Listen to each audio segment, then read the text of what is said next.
Good morning बच्चों, कैसे हो आप सब। जय हिंद, जय श्री राम, जय महाकाल, राधे राधे। गुड मॉर्निंग जी। हाँ जी। तो आज की हमारी क्लास है, हमारा एक नया चैप्टर है linear quadratic and cubic equations. और आज की इस क्लास के अंदर बहुत बेसिक से समझेंगे पहले, और अप्रोच समझेंगे। सबसे पहले इक्वेशंस क्या होती हैं उसकी अंडरस्टैंडिंग पैदा करेंगे, एंड देन आफ्टर अंडरस्टैंडिंग की इक्वेशंस क्या होती हैं उनके टाइप समझेंगे, एंड देन उसके बाद उनको सॉल्व करने का तरीका समझेंगे। सो गुड मॉर्निंग जी, good morning, good morning, good morning. अच्छा, बात नंबर सीरीज़ की हुई तो नंबर सीरीज़ जो है हमारी अभी भी मानो आप 80% हुई है। 20% मैं उसे और कराऊंगा, बट अभी नहीं कराऊंगा। जब तक आप उसकी 3 बार रिवीजन नहीं कर लेते तब तक मैं और नहीं कराऊंगा। पहले आप मुझे मतलब जितनी मुझे करानी थी उसका 80% हुई है, वैसे देखा जाए तो हो गई है। ठीक है। तो नंबर सीरीज का अभी कोई हमने उस तरह से नहीं लेके जाना है कि सर प्रैक्टिस के लिए मॉड्यूल दे दो, ये दे दो, नहीं। जब तक मैं उसमें 2 क्लासेस और नहीं लेता तब तक मैं प्रैक्टिस का मॉड्यूल नहीं दूंगा। ठीक है। बट आपकी तरफ से एक छोटी सी एक्सपेक्टेशन मैं रख रहा हूं कि 2 से 3 बार रिवाइज करके रखना उसको।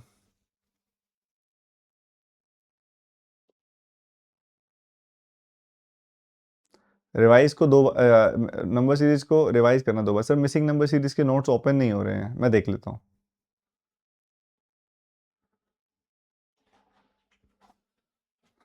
वेबसाइट पर एरर आ रहा है, क्या बात कर रहे हो। कितने बच्चे वेबसाइट पर क्लास अटेंड कर रहे हैं। वेबसाइट पर एरर आ रहा है, क्या बात करो। सीधा मैंने चला ली वेबसाइट पे, क्लास बढ़िया चली है, बहुत अच्छी क्लास चल रही है वेबसाइट पे। ऐसे तो कुछ नहीं है बेटा, आप अपने एंड पे रिफ्रेश करो।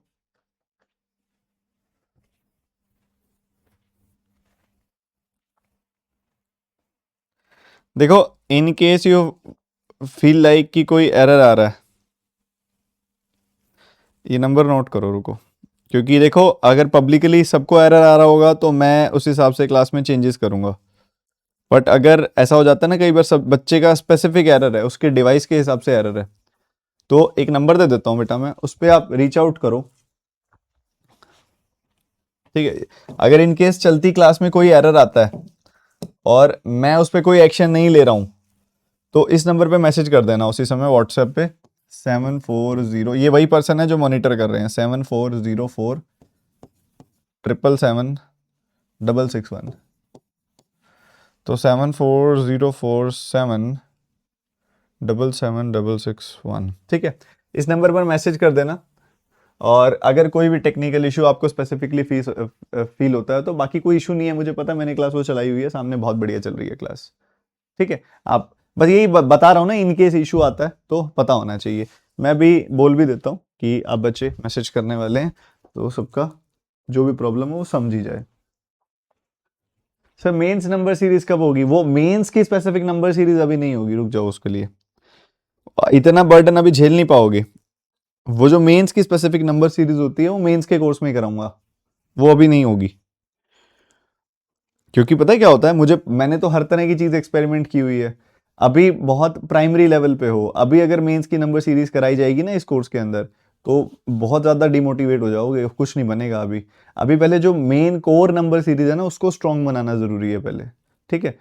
और जो मेंस वाली नंबर सीरीज आप बोल रहे हो वो 2 से 3 पेपर में आती है, बाकी पेपर्स के अंदर, मेंस के अंदर भी इसी तरह की नंबर सीरीज आती है, बट थोड़ी डिफिकल्ट वाली। लेवल थोड़ा डिफिकल्ट कर देते हैं, पैटर्न थोड़ा डिफिकल्ट कर देते हैं। तो वो अभी नहीं होगी, वो आगे होगी। ठीक है। और हाँ जी, बस शुरू करते हैं क्लास।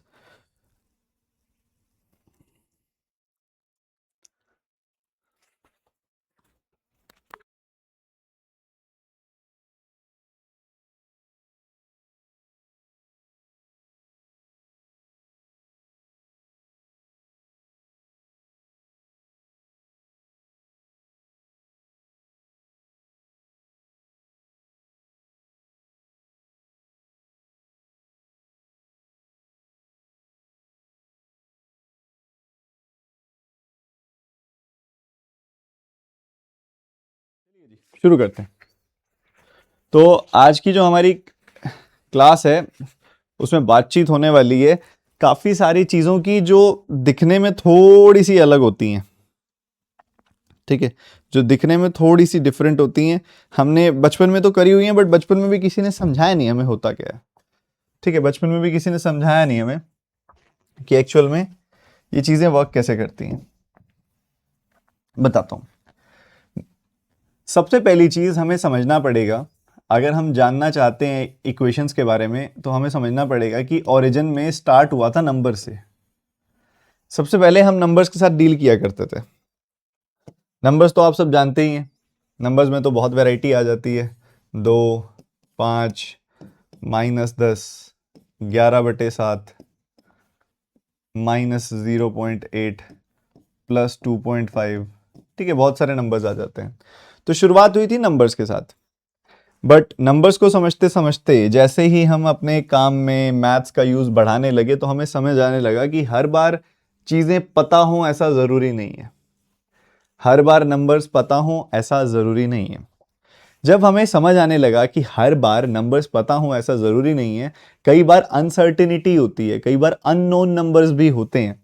जब अनसर्टेनिटी होती है, जब अननोन नंबर्स होते हैं, तो वहां पे हमें नंबर्स एज्यूम करने पड़ते हैं, ठीक है, वहां पे हमें एज्यूम करने पड़ते हैं नंबर्स।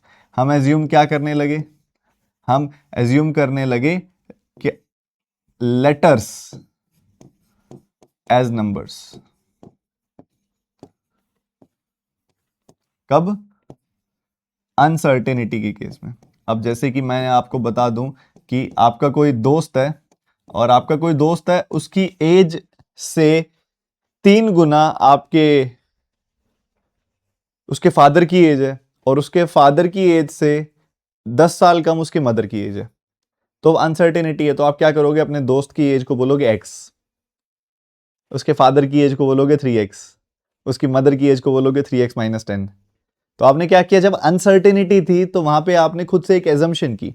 जब एक अननोन सिचुएशन आ जाती है तो हम एजम्पशन करते हैं। अनसर्टेनिटी के केस में हम एजम्पशन करते हैं, और वहां पे हम क्या करते हैं? लेटर्स का इस्तेमाल करते हैं, ABCDEFGHIJKLMNOPQRST UVWXYZ। एक्स का इस्तेमाल भी सबसे ज्यादा देखा जाता है, एक्स का, वाई का इस्तेमाल होता है, जेड का इस्तेमाल होता है। हम लेटर्स का इस्तेमाल करने लगे जब हमें अनसर्टेनिटी फील हुई। जहां पे लेटर्स का इस्तेमाल किया जाता है उनको बोला जाता है वेरिएबल्स। वेरिएबल्स वर्ड यूज किया जाता है उनके साथ, ठीक है। पहले क्या हो रहा था?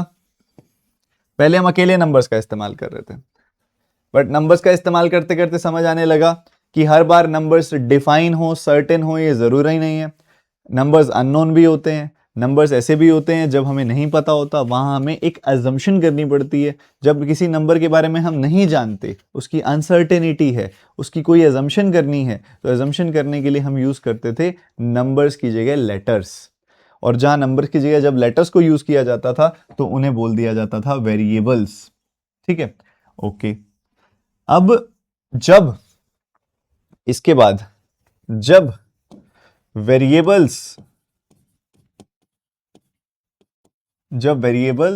और वेरिएबल्स के साथ साथ नंबर्स को भी इस्तेमाल किया गया, जब वेरिएबल्स भी यूज कर रहे हैं, हम नंबर्स भी यूज कर रहे हैं, जैसे कि x+3, 3x-10, 4y+3, 3y+4/7।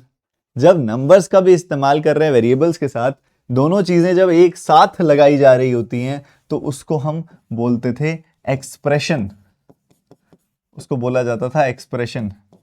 Expression का एग्जांपल आप देख सकते हो ऐसे, 3p+4, 8p+2q -9, 3y+11, ठीक है, समझ रहे हो? इसको हम बोल देते थे एक्सप्रेशन, जहां पे वेरिएबल के साथ साथ नंबर्स का भी इस्तेमाल किया जा रहा है। एक्सप्रेशन है किसी सिचुएशन का जो हमने यहां पे लिखा, इसको बोल देते थे हम expression.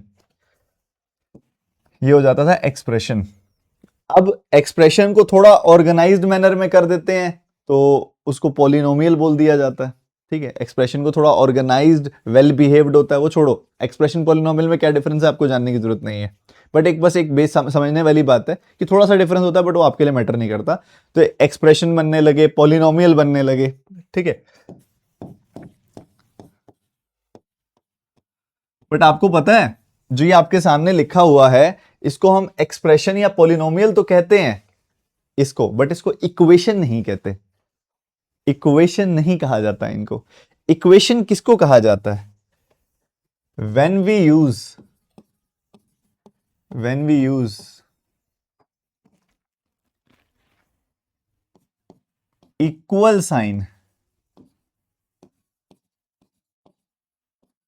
use equal sign, in an expression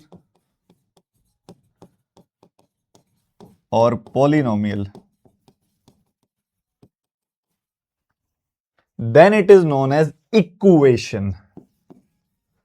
Then it is called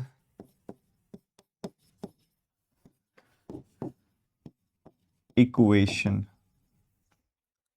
ठीक है, then it is called equation. जब हम इक्वल का साइन यूज करने लग जाते हैं तब हम उसको इक्वेशन बोलते हैं। ठीक है, बेसिक इंट्रोडक्शन दी है मैंने ताकि एटलीस्ट जो चीजें पढ़ रहे हैं वो हमें पता होनी चाहिए कि शुरुआत नंबर्स से हुआ। जब नंबर्स की अनसर्टेनिटी का पता चला कि हर बार नंबर्स के बारे में नहीं पता होता, हर बार उस पर्सन की एज क्या है नहीं पता होता, अलग अलग सिचुएशन में हर बार हर नंबर नहीं बताए जाते, हमको कुछ नंबर्स एज्यूम करने पड़ते हैं और एज्यूम करने के लिए वहां पे अल्फाबेट्स का, लेटर्स का यूज करते हैं। तो उन लेटर्स का यूज जब नंबर्स के फॉर्म में किया जाता है तो उसे वेरिएबल्स बोलते हैं। और ऐसा पार्ट ऑफ मैथमेटिक्स, गणित का वो हिस्सा, मैथ्स का वो हिस्सा जिसके अंदर नंबर्स को लेटर के फॉर्म में डिफाइन किया जाता है, उस हिस्से को हम अलजेब्रा बोलते हैं। ठीक है, एक ये for your understanding, for your knowledge मैंने बताया कि मैथमेटिक्स का वो जॉनर जिसके अंदर नंबर्स को लेटर्स के फॉर्म में रिप्रेजेंट किया जाता है, उस जॉनर को अलजेब्रा बोलते हैं। और जो नंबर्स को हम लेटर्स के फॉर्म में यूज करते हैं उन लेटर्स को वेरिएबल्स बोला जाता है। ठीक है, अब उसके बाद ये बात हमें समझ में आई। अब जब वेरिएबल्स और नंबर्स को एक साथ यूज करते हैं तो उसको एक्सप्रेशन या फिर पॉलिनोमियल बोल दिया जाता है। उसके एग्जांपल्स आप यहां पे देख पा रहे हैं। ठीक है, उसके एग्जांपल्स आप यहां पे देख पा रहे हैं। देन बात आती है इनको, they are not called equations, क्योंकि इसमें कहीं भी आप इक्वल का साइन नहीं देख पा रहे हो। ठीक है, इसमें कहीं पे भी आप इक्वल का साइन नहीं देख पा रहे हो। मैं आपको एग्जांपल के लिए बताता हूं। मान लो अमन की एज P है, उसके फ्रेंड फिरोज की एज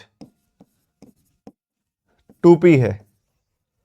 अमन एक और उसकी फ्रेंड है सुशीला, उसकी एज अमन की एज से 7 ज्यादा है। और सुशीला की जो मदर है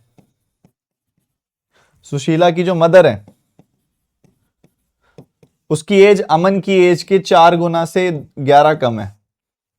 तो ये सारी चीजें जो है ना इक्वेशंस नहीं है, क्योंकि आप नोटिस कर रहे हो ये सिर्फ ये जो इक्वल का साइन इसमें यूज हो रहा है वो इक्वेशन का पार्ट नहीं है। इसलिए मैंने इसको एरो में बदल दिया, क्योंकि ये बता रहा है कि अमन की एज कितनी है। एक्चुअल में ये एक्सप्रेशन है, सिर्फ P 2P एक्सप्रेशन है। एक्सप्रेशन बोलो या पॉलिनोमियल बोलो, ये एक्सप्रेशन स्लैश पॉलिनोमियल, इसको कुछ भी बोल सकते हो, ये वो है। ठीक है, जो मैंने यहां लिखे उसके एग्जाम्पल भी बताया आपको। पर उसके बाद अगर मैं बोल दूं कि अमन की एज फिरोज की एज से 22 कम है, मैं ऐसा बोल दूं कि अमन की जो एज है, Aman age is 22 less than Firoz age, अगर मैं ऐसा बोल दूं तो अमन की जो एज है P, ये फिरोज की एज से 22 लेस है, मतलब ये अमन की एज है। और जब मैंने फिरोज की एज में से 22 लेस किया तो ये भी अमन की एज आ जाएगी, तो मतलब ये दोनों वैल्यूज इक्वल होंगी। अब जैसे ही इक्वल का साइन इसके अंदर इंट्रोड्यूस कर दिया गया, ये इक्वेशन बन गई। इक्वेशन में जो ये इक्यूए, ये जो वर्ड यूज किया हुआ है ना, ये बता रहा है तो मैं इक्वेट करते हैं, जब हम इक्वेट करते हैं तब इक्वेशन बनती है। ठीक है, जब इक्वल का साइन इंट्रोड्यूस किया जाता है, when we use equal sign in expression, then it is known as equation. अब क्या होता है इसके बाद, अगली चीज इंपॉर्टेंट क्या है तुम्हारे लिए, degree of equation. Degree of equation, degree किसी इक्वेशन की क्या होती है? डिग्री ऑफ एन इक्वेशन और पॉलिनोमियल, पॉलिनोमियल पे ज्यादा एम्फेसिस दूंगा नहीं मैं क्योंकि आपके सिलेबस का पार्ट नहीं है। डिग्री, हम सीधा इक्वेशन पे आते हैं क्योंकि हमारे पेपर में प्री में और मेंस में इक्वेशन पूछी जाती है। Maximum power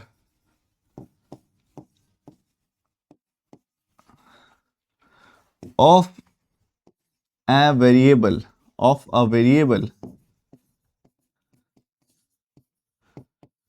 is known as degree of an equation.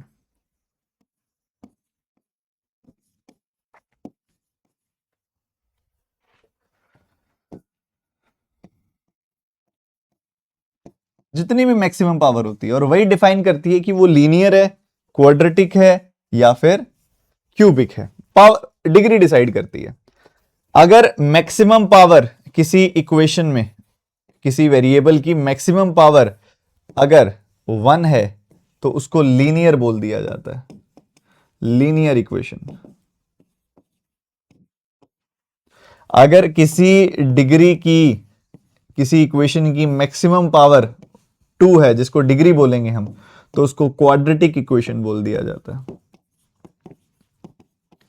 और अगर आपकी मैक्सिमम पावर 3 हो, डिग्री 3 हो, तो उसको क्यूबिक इक्वेशन बोल दिया जाता है। ठीक है, ये बात बहुत बेसिक लेवल पे समझने वाली है। एग्जाम्पल के तौर पे मान लो आपको कोई बोले कि 3x plus 4y is equal to 7, 4x plus 3x square is equal to 9, 3y plus 2x square is equal to 4, 9y square plus 2x का cube is equal to 0, 4x cube plus 2x square plus 5x plus 7 equals to 0, 3y plus 4y cube plus 2x equals to 0। ठीक है, अब यहां पे अगर आप देखोगे x variable है, y वेरिएबल है, x की पावर 1 है, y की पावर 1 है, तो मैक्सिमम पावर 1 हो गई, मैक्सिमम पावर 1 हो गई, so it's a linear equation. यहां पे x की पावर 1 है, इधर x की पावर 2 है, मैक्सिमम पावर 2 हो गई। मैं यहां पे ये भी लिख देता हूं, डिग्री 1 है इसकी, इसकी मैक्सिमम पावर 2 है मतलब इसकी डिग्री 2 है, इसकी डिग्री 2 है मतलब ये क्वाड्रेटिक इक्वेशन हो गई। आगे देखोगे तो नेक्स्ट मूवमेंट देखोगे तो एक वेरिएबल y है, एक वेरिएबल x है, y की पावर 1 है, x की पावर 2 है, तो डिग्री यहां पे 2 हो गई, डिग्री 2 हो गई मतलब ये एक क्वाड्रेटिक इक्वेशन हो गई। आगे बढ़ते हुए दो वेरिएबल हैं, एक y है एक x है, y की पावर 2 है, x की पावर 3 है, तो मैक्सिमम पावर 3 है, तो मतलब डिग्री 3 है, डिग्री 3 है, तो ये यहां पे क्यूबिक इक्वेशन हो गई। इसमें अगर आप देखोगे ध्यान से, x की पावर x प्रेजेंट है, x की पावर 3 भी है, 2 भी है, 1 भी है, तो x की पावर अलग अलग है, बट मैक्सिमम पावर देखोगे तो 3 है, मैक्सिमम पावर देखोगे 3 है, तो ये भी क्यूबिक इक्वेशन हो गई। उसके बाद आगे देखोगे सिमिलरली y की पावर x की पावर, तो y की पावर 3 मैक्सिमम है सबसे, तो ये भी एक क्यूबिक इक्वेशन हो गई।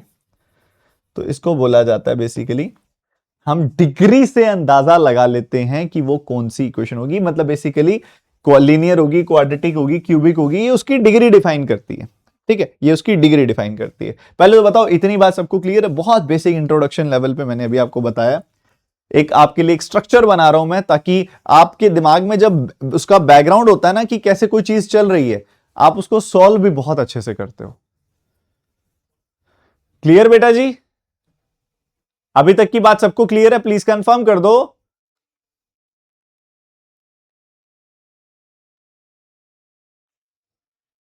बहुत बढ़िया, बहुत बढ़िया। प्लीज फोकस रखा करें और क्लास में टाइम से आया करें। हमें समझ आने लगा कि इक्वेशंस होती क्या हैं, किस तरीके से चलती हैं। अब बात आती है number of zeros, number of roots, number of solutions. तीन तरह की बातें। एक तो सर नंबर ऑफ जीरोस हमने कई बार सुना है, number of zeros number of roots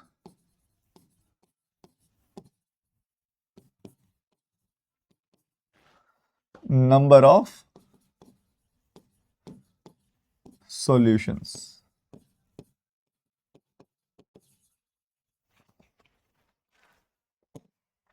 ये तीनों की तीनों जो बातें हैं वो एक ही बात बोलती हैं,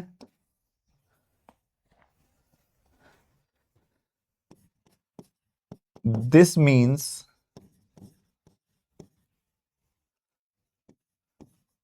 the number of values for the number of values which satisfies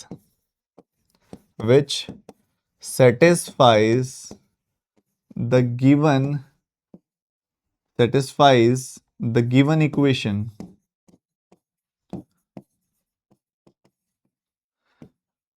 when we put that value at the place of variable. At the place of variable. क्या मतलब होता है? देखो आपने ये वर्ड सुना होगा, रूट्स कितने होंगे इसके रूट्स कितने होंगे, इसकी जीरोस कितनी होंगी, इसके सॉल्यूशंस कितने होंगे, ये बात आपने अक्सर सुनी है। अब इसका मतलब क्या होता है? मतलब ये होता है कि आपको एक इक्वेशन दी थी x square plus 2y plus x square plus 4x plus 3 equals to 0। अब कितनी वैल्यूज x को सेटिस्फाई कर सकती हैं? वेरिएबल की जगह आपने कोई वैल्यू पुट करी, कितनी वैल्यूज उसको सेटिस्फाई कर सकती हैं, उसको बोला जाता है नंबर ऑफ रूट्स। आपके पेपर में ये शब्द ज्यादा यूज होता है, कई बार मेंस में ये शब्द का यूज कर सकता है, वो कर भी लेता है कई बार, बट मेजॉरिटी में आपका ये शब्द यूज होता है नंबर ऑफ रूट्स। ठीक है, अब जो नंबर ऑफ रूट्स होते हैं या सॉल्यूशंस होते हैं या फिर जीरोज होती हैं, उसकी बात मैंने आपको बताई। जैसे कि मान लीजिए आपने स्कूल में पढ़ा हुआ था, एक इक्वेशन मैं आप सभी के सामने रख रहा हूं स्कूल के बेसिस पर ही। मान लो ये एक इक्वेशन है, ठीक है, इसके जो रूट्स आते हैं वो आते हैं +3 एंड +2। ठीक है, +3 एंड +2 इसके रूट्स आते हैं। अब अगर इसके रूट्स +3 +2 हैं तो इसका मतलब ये है कि अगर मैं x की जगह पे 3 पुट करूंगा तो वो इस इक्वेशन में सेटिस्फाई करेगा। अगर मैं x की जगह पे 2 पुट करूंगा तो वो भी इस इक्वेशन को सेटिस्फाई करेगा। आप करके देख लो, 3 पुट कर दिया आपने x की जगह पे, 3 का स्क्वायर, इसको सिंप्लीफाई करो, 9 - 15 + 6, तो ये कितना आ गया? 0 आ गया। तो लेफ्ट हैंड साइड 0 आ गई तो राइट हैंड साइड भी 0 सेटिस्फाई कर गया। सिमिलरली आप 2 पुट करोगे इसके अंदर, 2 पुट कर दिया आपने इसके अंदर, 4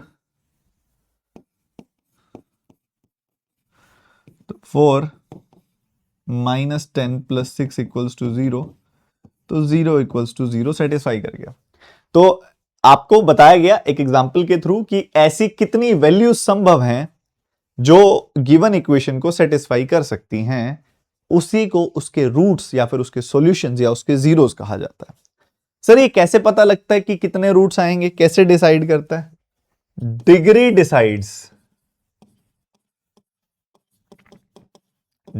decides number of roots.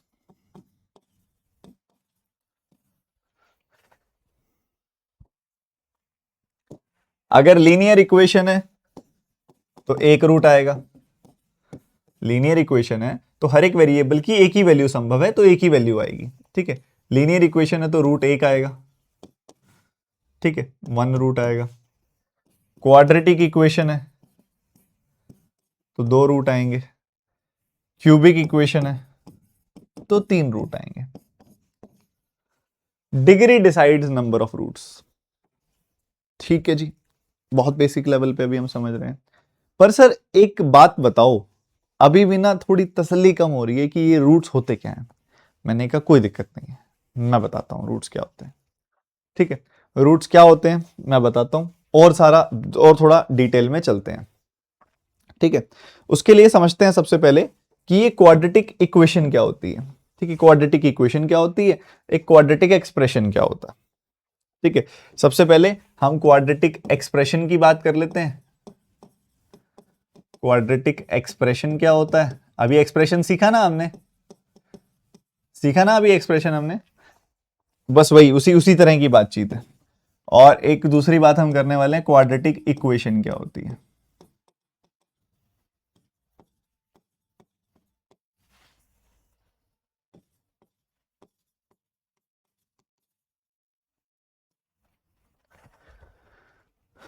Quadratic expression basically होता है आप सभी के लिए जब हम ax² प्लस bx प्लस सी लिखते हैं तो इसको बोला जाता है क्वाड्रेटिक एक्सप्रेशन। ठीक है, क्वाड्रेटिक एक्सप्रेशन बोला जाता है हमें, ये होता है क्वाड्रेटिक का एक्सप्रेशन। इसमें आप देखोगे तो एक x² होता है, एक x होता है, और एक ऐसा नंबर होता है जिसके साथ x नहीं लगा होता, जिसको हम x की पावर 0 बोलते हैं।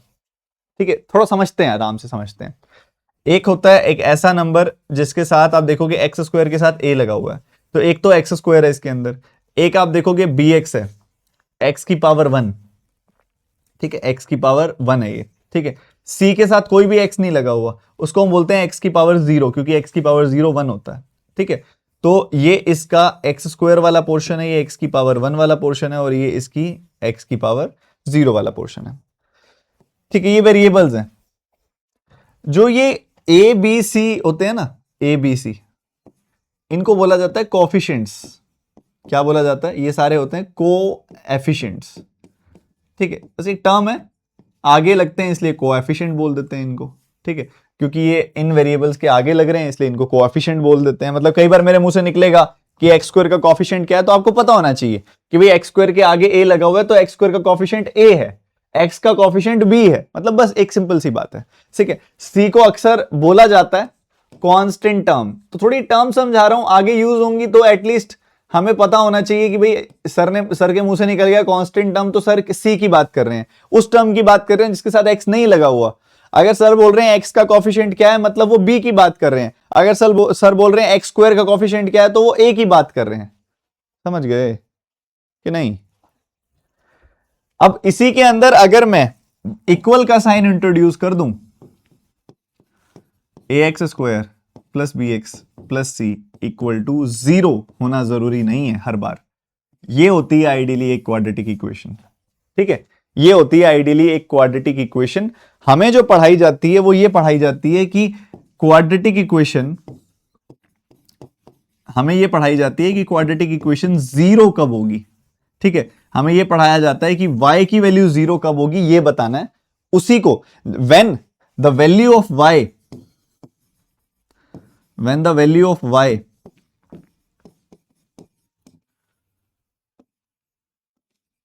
वैसे वैल्यू ऑफ y और x दोनों चलता है, वैसे तो मैंने y लिख रहा हूं, becomes 0, we find roots। अब ये सुनने में बड़ा अजीब लगता है कि जब y की वैल्यू 0 हो जाएगी तब हमारे रूट्स निकलेंगे। ठीक है, बट मैं उसको आपको बहुत अच्छे से समझाना चाहता हूं। अभी एक कोई क्वाड्रेटिक इक्वेशन होती है ना, ये कोई एक क्वाड्रेटिक इक्वेशन होती है, आइडियली वो क्वाड्रेटिक इक्वेशन ऐसी दिखाई देती है। जैसे मान लो ये क्वाड्रेटिक इक्वेशन है, आपने x की वैल्यू को 1 पुट किया, x की वैल्यू को 1 पुट किया तो y की एक वैल्यू आई। ठीक है, आपने x की वैल्यू को 1 पुट किया ना, जैसे तो 1 -1 0 -6, तो y की वैल्यू -6 आई। आपने x की वैल्यू को 2 पुट किया, x की वैल्यू को 2 पुट किया तो 4 - 2 -6, तो ये आ जाएगी 2 - 6 मतलब -4, y की वैल्यू -4 आई। आपने x की वैल्यू को 3 पुट किया तो y की वैल्यू 0 आई।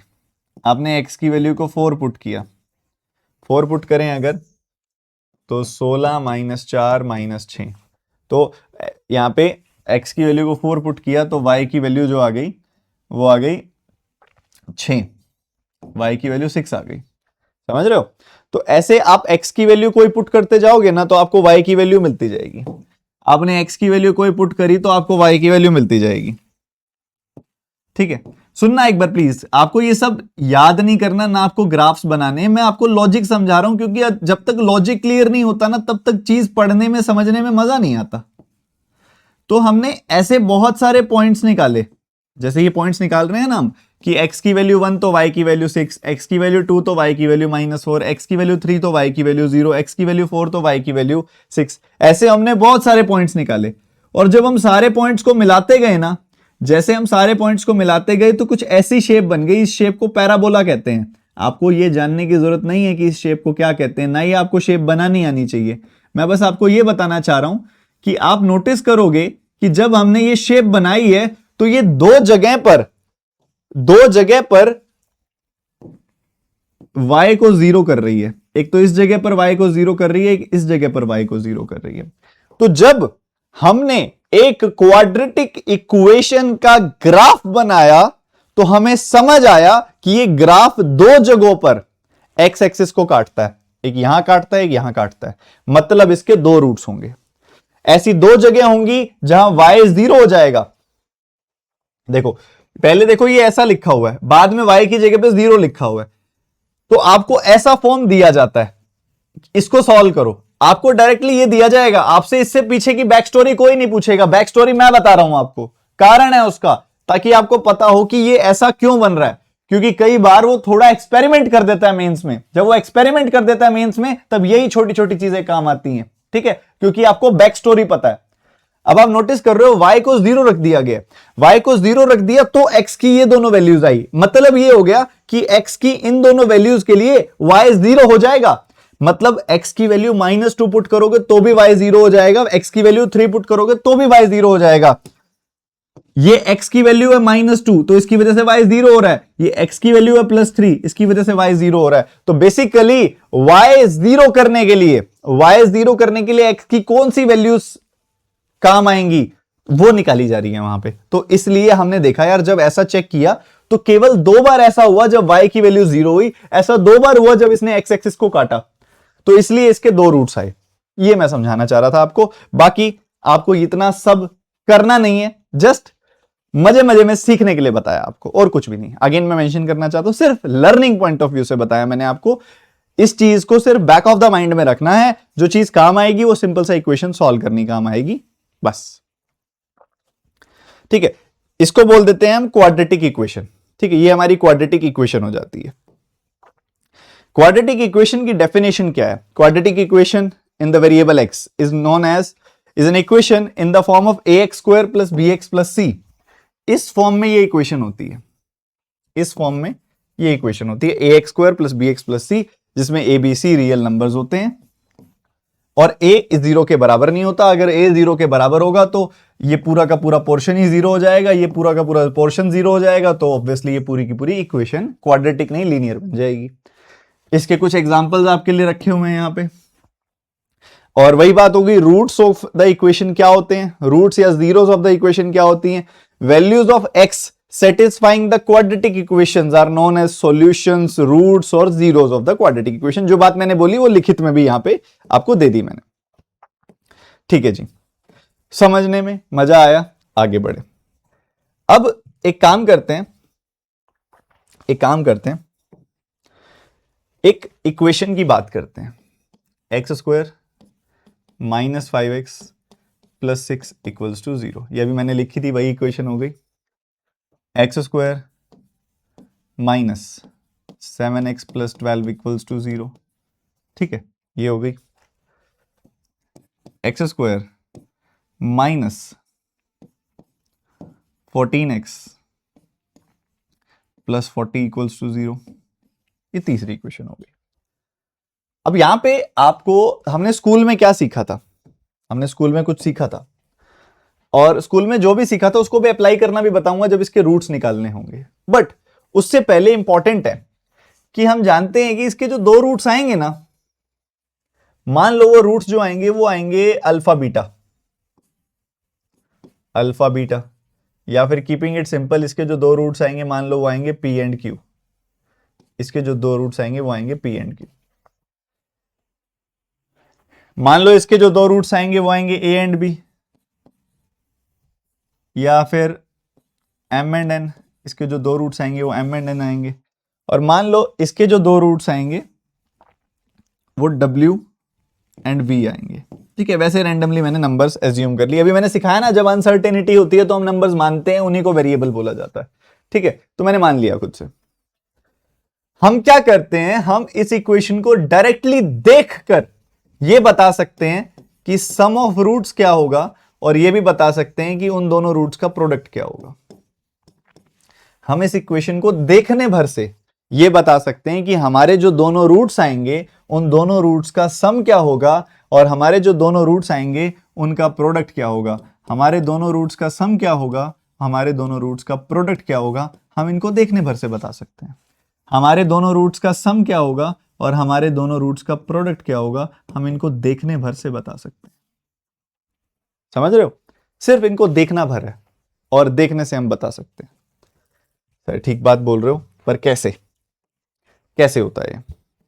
तो ये ऐसे होता है कि मान लो ये एक जनरल फॉर्म है क्वाड्रेटिक इक्वेशंस की, एक जनरल फॉर्म है क्वाड्रेटिक इक्वेशन की, ax² + bx + c = 0। आपको अगर उन दोनों के दोनों जो इसके दोनों रूट्स होंगे, ये तो क्लियर है ना, इसके दो रूट्स होंगे, दो जीरोस होंगी, दो रूट्स होंगे, ये बात तो क्लियर है सबको। इसके दो रूट्स होंगे और उन दोनों रूट्स का सम ऑफ बोथ रूट्स क्या आएगा पता है? यहां से b को उठा लिया जी, b मतलब x का कॉफिशिएंट, ठीक है। फिर उठाओ x² का कॉफिशिएंट यानी कि a उठाओ, ठीक है जी, डिवाइड कर दो। डिवाइड कर दिया, बहुत बढ़िया। तो इस b को मैंने डिवाइड कर दिया a से, ओके जी। और b को डिवाइड, b क्या था, x का कॉफिशिएंट था भाई, प्लस b है तो प्लस b रखो, माइनस b है तो माइनस b रखो, जो भी साइन के साथ रखो b, और फिर x² का कॉफिशिएंट a, ठीक बात है।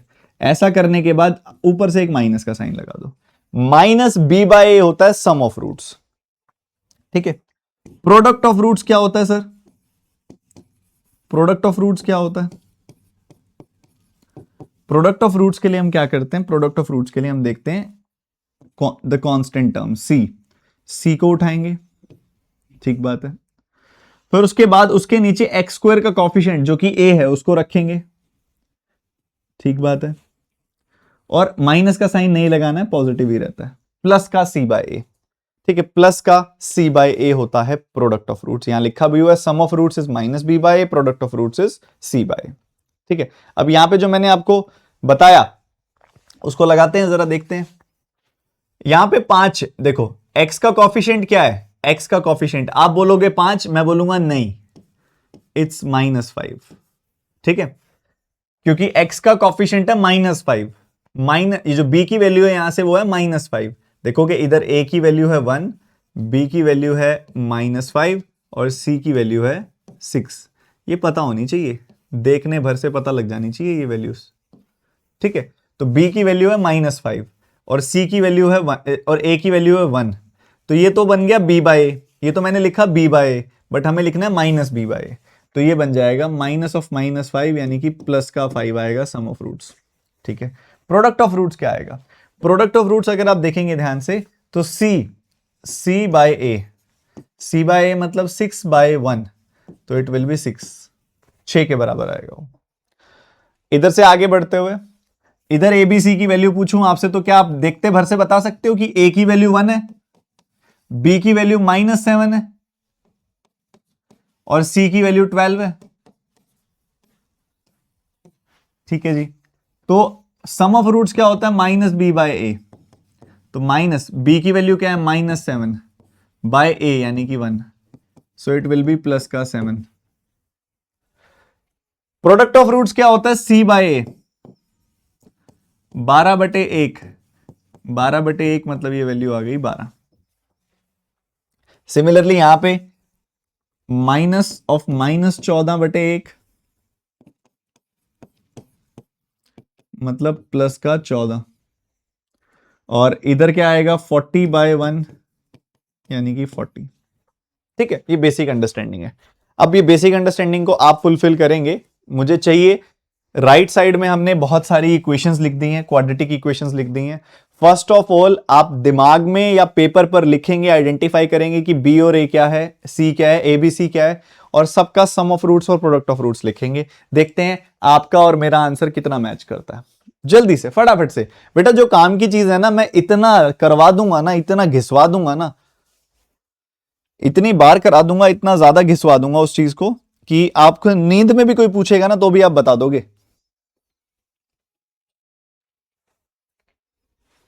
बस लिखो लिखो, सारे लिखो अपनी अपनी नोटबुक पे, फिर देखते हैं आंसर मैच करते हैं।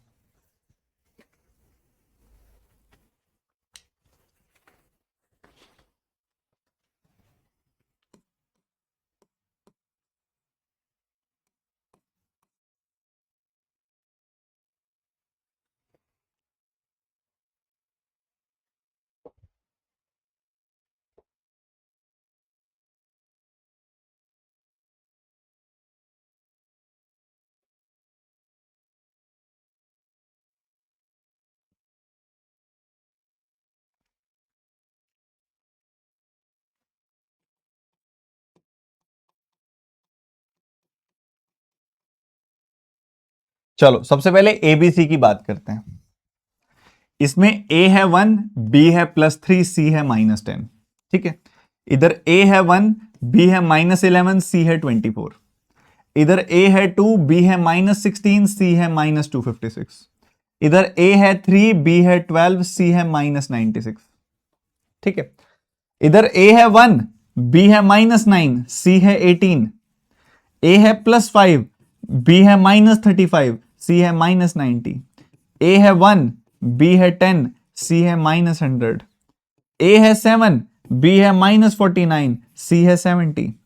ए है 2, बी है -18, सी है 36। ए है 6, बी है -30, सी है -84। ठीक है, तो ये बेसिक चीज हमें पढ़ के पता लगानी है, हर बार अलग अलग एबीसी की वैल्यू लिखनी नहीं है हमने। सबसे पहले हम बात करते हैं प्रोडक्ट ऑफ रूट्स की। प्रोडक्ट ऑफ रूट्स बहुत आसान होता है। प्रोडक्ट ऑफ रूट्स में जैसा साइन होता है वैसा उठाना होता है। जैसे कि सी की वैल्यू है -10 और ए की वैल्यू है 1, ऊपर से कोई एक्स्ट्रा साइन नहीं लगाना, ये बन गया -10। ठीक है, इधर सी की वैल्यू है प्लस का 24, ए की वैल्यू है 1, तो ये बन गया +24। इधर सी की वैल्यू है -256 और सी की वैल्यू है -256 और ए की वैल्यू है 2, तो ये बन गया -128। इधर सी की वैल्यू है -96 और ए की वैल्यू है 3, तो ये बन गया -32। इधर सी की वैल्यू है +18 बाय 1, एक्स स्क्वायर का कॉफिशिएंट है 1, तो ये बन गई वैल्यू +18। -90 बाय 5, तो ये बन गया -18। ये बन गया -600 बाय 1, तो आउटकम आ गया -600। ये आ गई वैल्यू +70 बाय 7, तो ये आ गई वैल्यू +10। उधर आ गया +36 बाय 2, तो ये बन गया +18। और आगे आ गया -84 बाय 6, तो ये आ गया -14। ठीक है, -14। तो -84 by 6, -14, +36 by 2, +18, +70 by 7, +10, -600 by 1, -600, -90 by 5, -18, +18 by 1, +18, -96 by 3, -32, -256 by 2, -128, +24 by 1, 24, -10 by 1, -10। ठीक है जी, यहां तो डायरेक्ट होता है, सी उठाया, सी को उठाया, ए को उठाया, डिवाइड किया, आ गया प्रोडक्ट ऑफ रूट्स। ठीक है, सम ऑफ रूट्स की बात करते हैं। सम ऑफ रूट्स में आपने क्या करना होता है, एक एक्स्ट्रा माइनस लगाना होता है। जैसे कि बी की वैल्यू +3 और ए की वैल्यू है +1, +3 को 1 से डिवाइड करना होता है, ऊपर से एक एक्स्ट्रा नेगेटिव लगाना होता है। +3 को हमने 1 से डिवाइड करना होता है और फिर ऊपर से एक एक्स्ट्रा नेगेटिव लगाना होता है, so you will get -3 as sum of roots in first case. Second case में -11 है आपके पास, -11 है, बी की वैल्यू 1 से डिवाइड करना होता है, एक्स स्क्वायर का कोफिशिएंट 1 है इसलिए 1 से डिवाइड किया, ऊपर से एक एक्स्ट्रा नेगेटिव लगाया, तो इट विल बिकम +11। उसके बाद -16 है आपके पास ऑलरेडी, उसको आपने डिवाइड किया प्लस के 2 से, और ऊपर से एक एक्स्ट्रा नेगेटिव लगाना होता है क्योंकि -b/a है, तो ये बन गया -8 और उसका माइनस यानी कि +8। आगे बढ़ते हुए 12 प्लस का 12 डिवाइडेड बाय 3 का नेगेटिव कर दिया तो ये आ गया -4। उसके बाद माइनस का 9 बटे में 1, उसका फर्दर कर दिया माइनस, तो ये आ गया प्लस का 9। उसके बाद माइनस का 35 बाय 5, ऊपर से माइनस अलग से लगेगा, तो ये बन गया प्लस का 7। आगे माइनस का 10 प्लस का 10 बाय 1, ऊपर से लगा दिया माइनस, तो ये बन गया माइनस का 10। -49 बाय 7, और ऊपर से एक माइनस का साइन और, तो ये बन गया प्लस का 7। नेक्स्ट आगे मूव करते हुए माइनस का 18 बाय 2, ऊपर से लग गया एक और नेगेटिव साइन, तो ये बन गया प्लस का 9। उधर माइनस का 30 बाय 2, माइनस का 30 बाय 6, और ऊपर से लग गया एक नेगेटिव साइन, तो ये बन गया प्लस का 5। ठीक है जी, तो यहां -3, यहां +11, यहां +8, यहां पे माइनस, यहां पे plus plus minus plus minus plus plus plus plus plus plus minus. ठीक है, वो हो गया 3/1, 11/1, 16/2, 12/3, 9/1, 35/5, 10/1, 49/7, 18/2, 30/6। ठीक है, ये चल रहा है। कितने बच्चों का यही आउटकम आया था प्लीज कंफर्म करेंगे? कितने बच्चों का यही आउटकम आया था प्लीज कंफर्म करेंगे? Sum of roots, product of roots हम तुरंत निकालना सीख गए हैं, जल्दी से बताओ, जल्दी बोलो, फटाफट से बताओ, फटाफट से।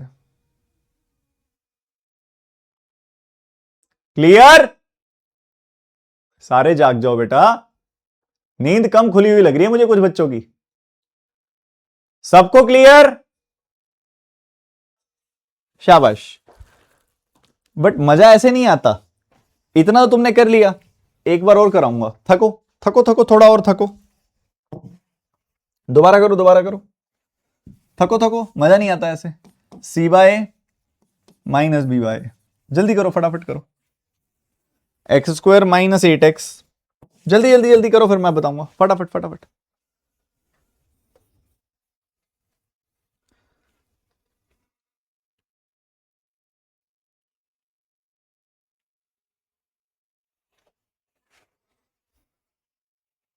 अब पहले एक इक्वेशन का फिर दूसरी इक्वेशन का पूरा पूरा निकालेंगे, पहले सम प्रोडक्ट फिर सम प्रोडक्ट, ऐसे करके निकालेंगे।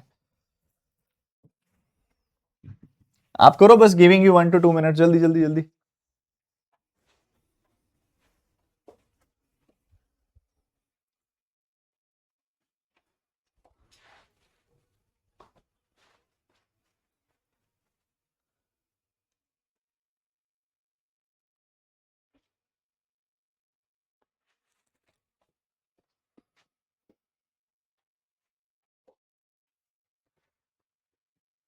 -8/1 का देखो, -8/1 करा तो -8 आया, ऊपर से एक और माइनस लगाया तो +8 आया। +15/1 किया तो डायरेक्टली +15 आया। 14/2 किया, 14/2 किया तो 7 आया, ऊपर से एक माइनस लगाया तो -7 आया। -36/2 किया तो -18 आया।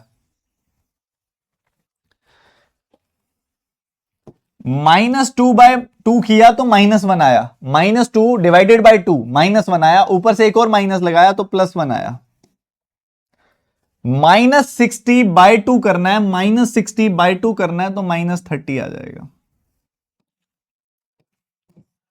उसके बाद 22/4 -22/4 करोगे तो -11/2 आएगा। -22/4 करोगे अगर, -22/4 करोगे तो -11/2 आएगा, उसका एक और माइनस करोगे तो +11/2 बन जाएगा। ठीक है, और 30/4 करोगे तो 15/2 बनेगा प्लस का। 125 -125 को जब आप 5 से डिवाइड करोगे, -125 को जब आप 5 से डिवाइड करोगे तो -25 आएगा, और फिर उसका माइनस एक बार और कर दोगे तो +25 बन जाएगा। 780 को 5 से डिवाइड करोगे तो 156 आएगा, 780 को 5 से डिवाइड करोगे तो 156 आने वाला है। 53 को 1 से डिवाइड करोगे तो 53 आएगा, ऊपर से एक नेगेटिव लगा दोगे तो -53 बन जाएगा।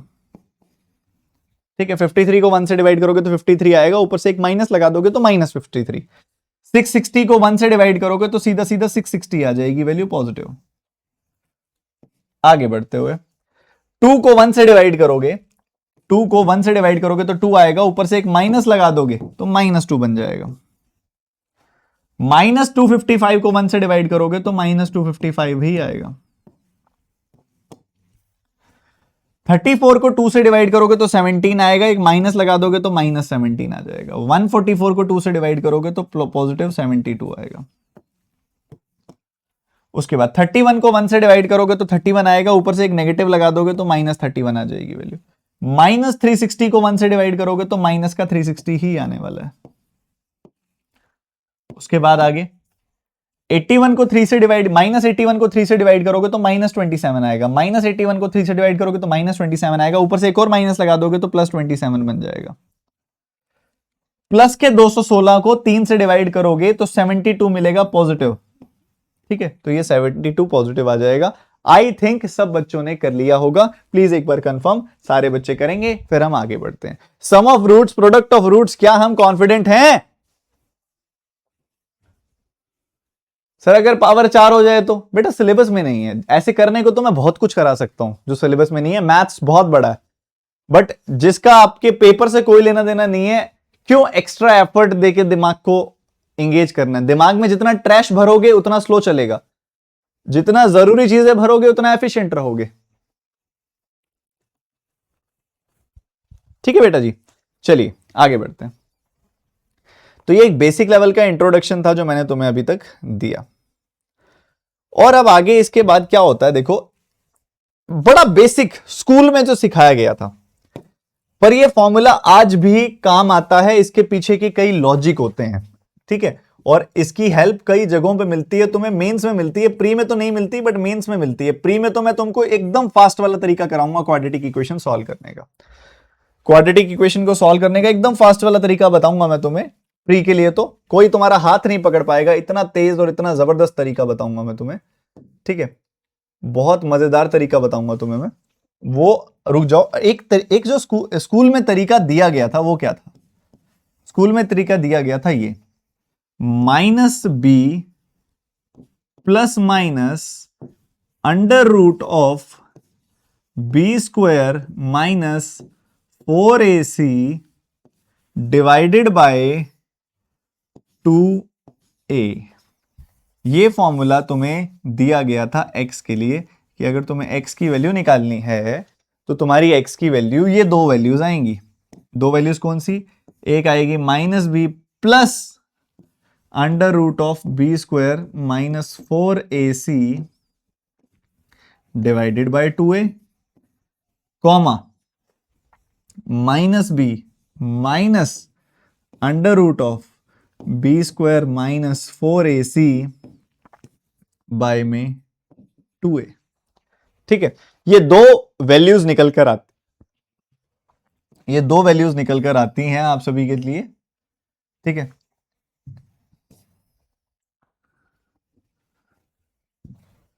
तो ये डायरेक्टली एक होता है कि भाई ये वैल्यूज पुट कर दोगे तो मैं डायरेक्टली रूट्स पता लग जाएंगे उस इक्वेशन के क्या है। बट हमारे पास बेहतर तरीके भी हैं, बट ये रट्टा मार लो, इंपॉर्टेंट है, रट लो इसको। -b plus minus √of b² minus 4ac over 2a, -b plus minus √of b² minus 4ac over 2a, -b plus minus √of b² minus 4ac over 2a। ये बात पता होनी चाहिए। ठीक है, एक छोटी सी चीज और साइड में लिख लो यहां पे, एक होता है डिस्क्रिमिनेंट। क्या होता है कि डिस्क्रिमिनेंट, क्या बोलते हैं इसको? डिस्क्रिमिनेंट। इसका मतलब होता है b² माइनस 4ac। ठीक है, अभी इसका अभी कोई काम नहीं है, इसको मेन से स्पेसिफिक काम के लिए पढ़ाऊंगा मैं आगे। अभी इसका कोई काम नहीं है, बस एक बार बस इस साइड में लिख लो, क्योंकि लगे हाथ इसके साथ ये चीज भी पता होनी चाहिए। b² माइनस 4ac, ये होता है डिस्क्रिमिनेंट। ठीक है, क्वाड्रेटिक इक्वेशन को बहुत आगे डिटेल में लेके जाएंगे, बट अभी हमारा शिफ्ट करते हैं हम लीनियर इक्वेशंस की तरफ।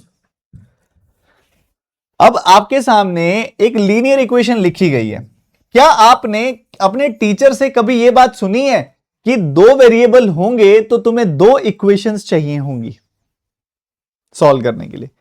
एक इक्वेशन को सॉल्व नहीं किया जाता, दो वेरिएबल की एक इक्वेशन सॉल्व नहीं हो सकती।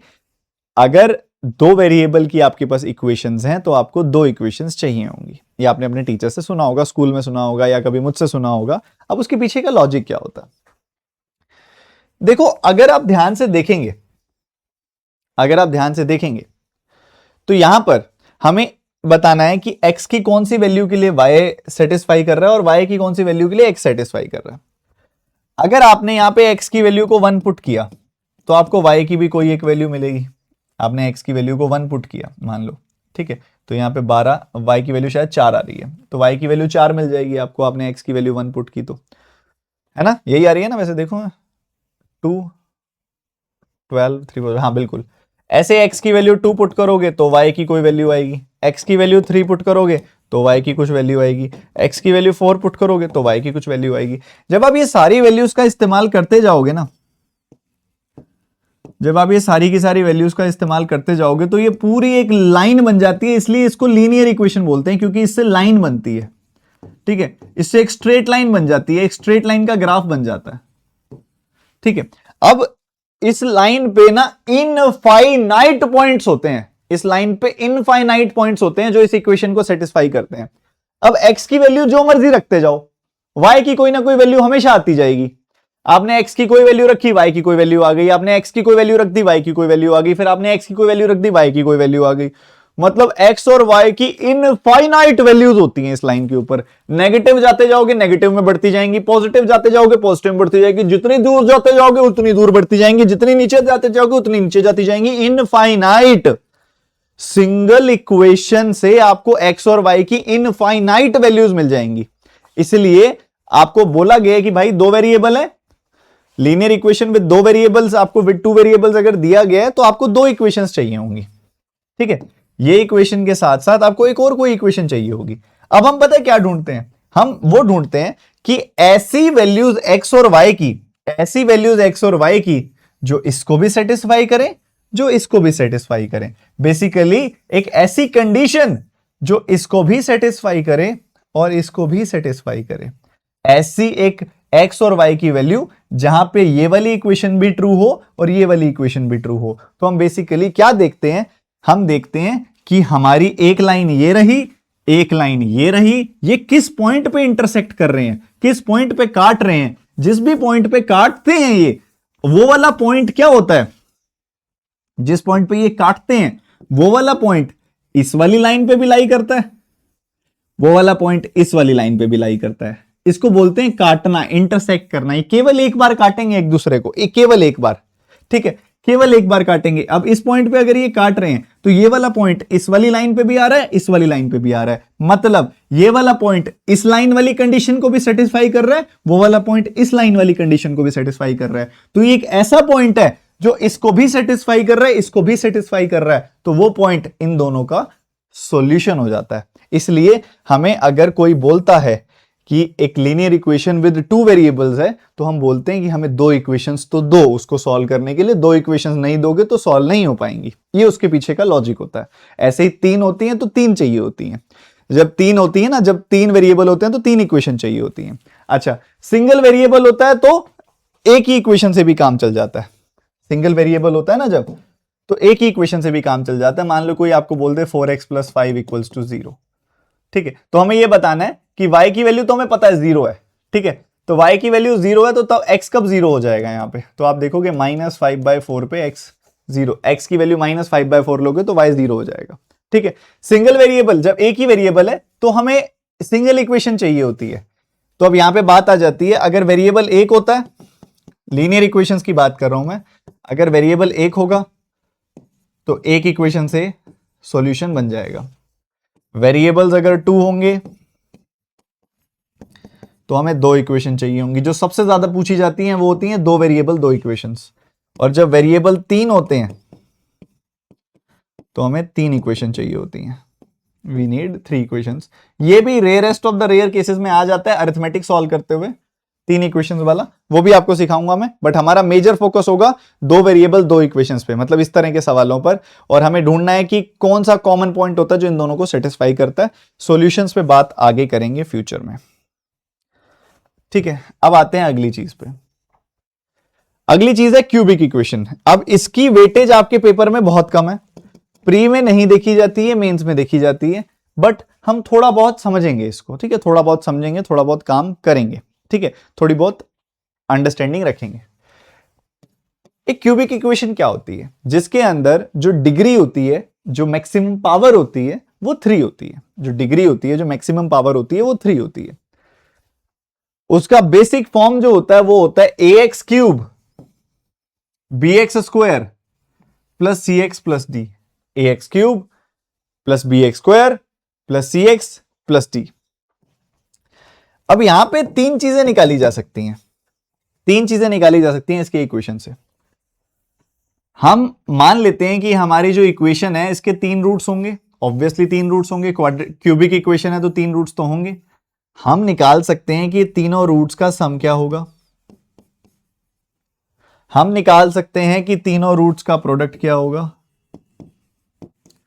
इसके साथ साथ हम यह भी निकाल सकते हैं कि प्रोडक्ट का सम क्या होगा, दो दो रूट्स के प्रोडक्ट का, एम एन एनपी पीएम,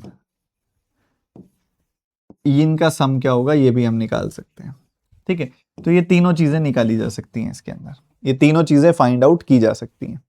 अगर मैं सम ऑफ रूट्स की बात करूं तो बिल्कुल उसी स्टाइल में निकलेगा जैसे हमारा निकलता था क्वाड्रेटिक इक्वेशन में माइनस बी बाय ए, ठीक है।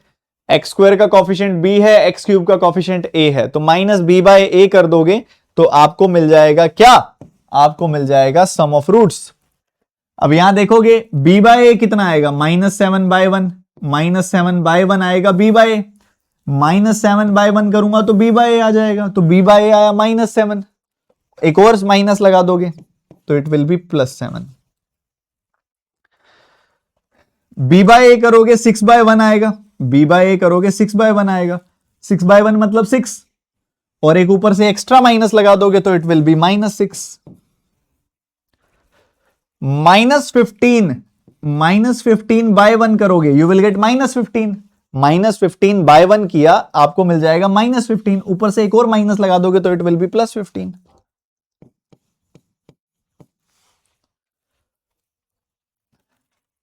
18/2 करोगे तो 9 मिल जाएगा, 18/2 करोगे तो 9 मिल जाएगा, b बाय ए करोगे तो 9 मिल जाएगा, और माइनस बी बाय ए करोगे तो -9 मिलेगा। ठीक है जी, बहुत बढ़िया जी, बहुत बढ़िया। इसमें क्या होता है, प्रोडक्ट ऑफ रूट्स जो होता है वो होता है माइनस का d बाय ए, इसमें भी माइनस लगा हुआ होता है, ठीक है, इसमें भी माइनस लगा होता है। प्रोडक्ट ऑफ रूट जो होता है माइनस का d बाय ए होता है, ठीक है। अब माइनस का d by a product of roots होता है, मुझे क्या देखना है, सिमिलरली जैसे माइनस b बाय ए देखते थे वैसे माइनस d बाय ए देखना है। तो -8/1 होता है -8, -8/1 होता है -8, ऊपर से एक और माइनस लगाऊंगा तो +8 बन जाएगा। 18/1 होता है 18, ऊपर से एक और माइनस लगाऊंगा तो -18 बन जाएगा। -80/1 होता है -80, ऊपर से एक और माइनस लगाऊंगा तो +80 बन जाएगा। -96/2, -96/2 होता है -48, ऊपर से एक और माइनस लगाऊंगा तो ये बन जाएगा +48, ऊपर से एक और माइनस लगाऊंगा तो बन जाएगा +48, ठीक है जी।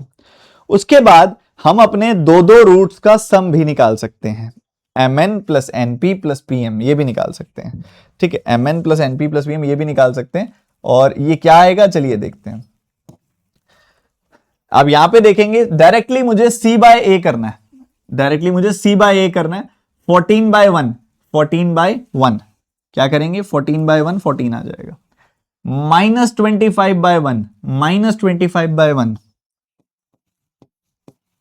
ठीक है।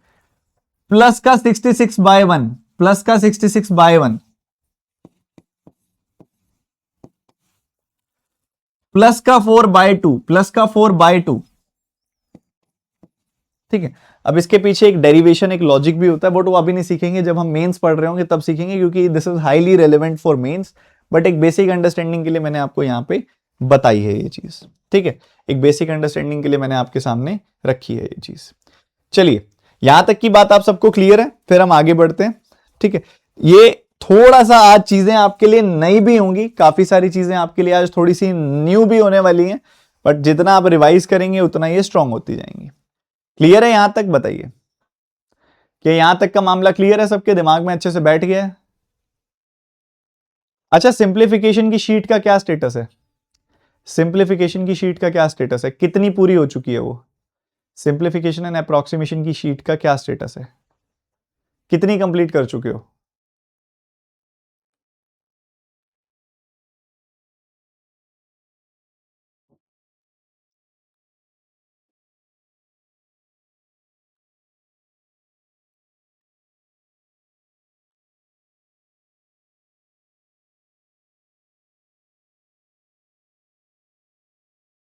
इस वीकेंड पे कोशिश करो कंप्लीट करने की उसको।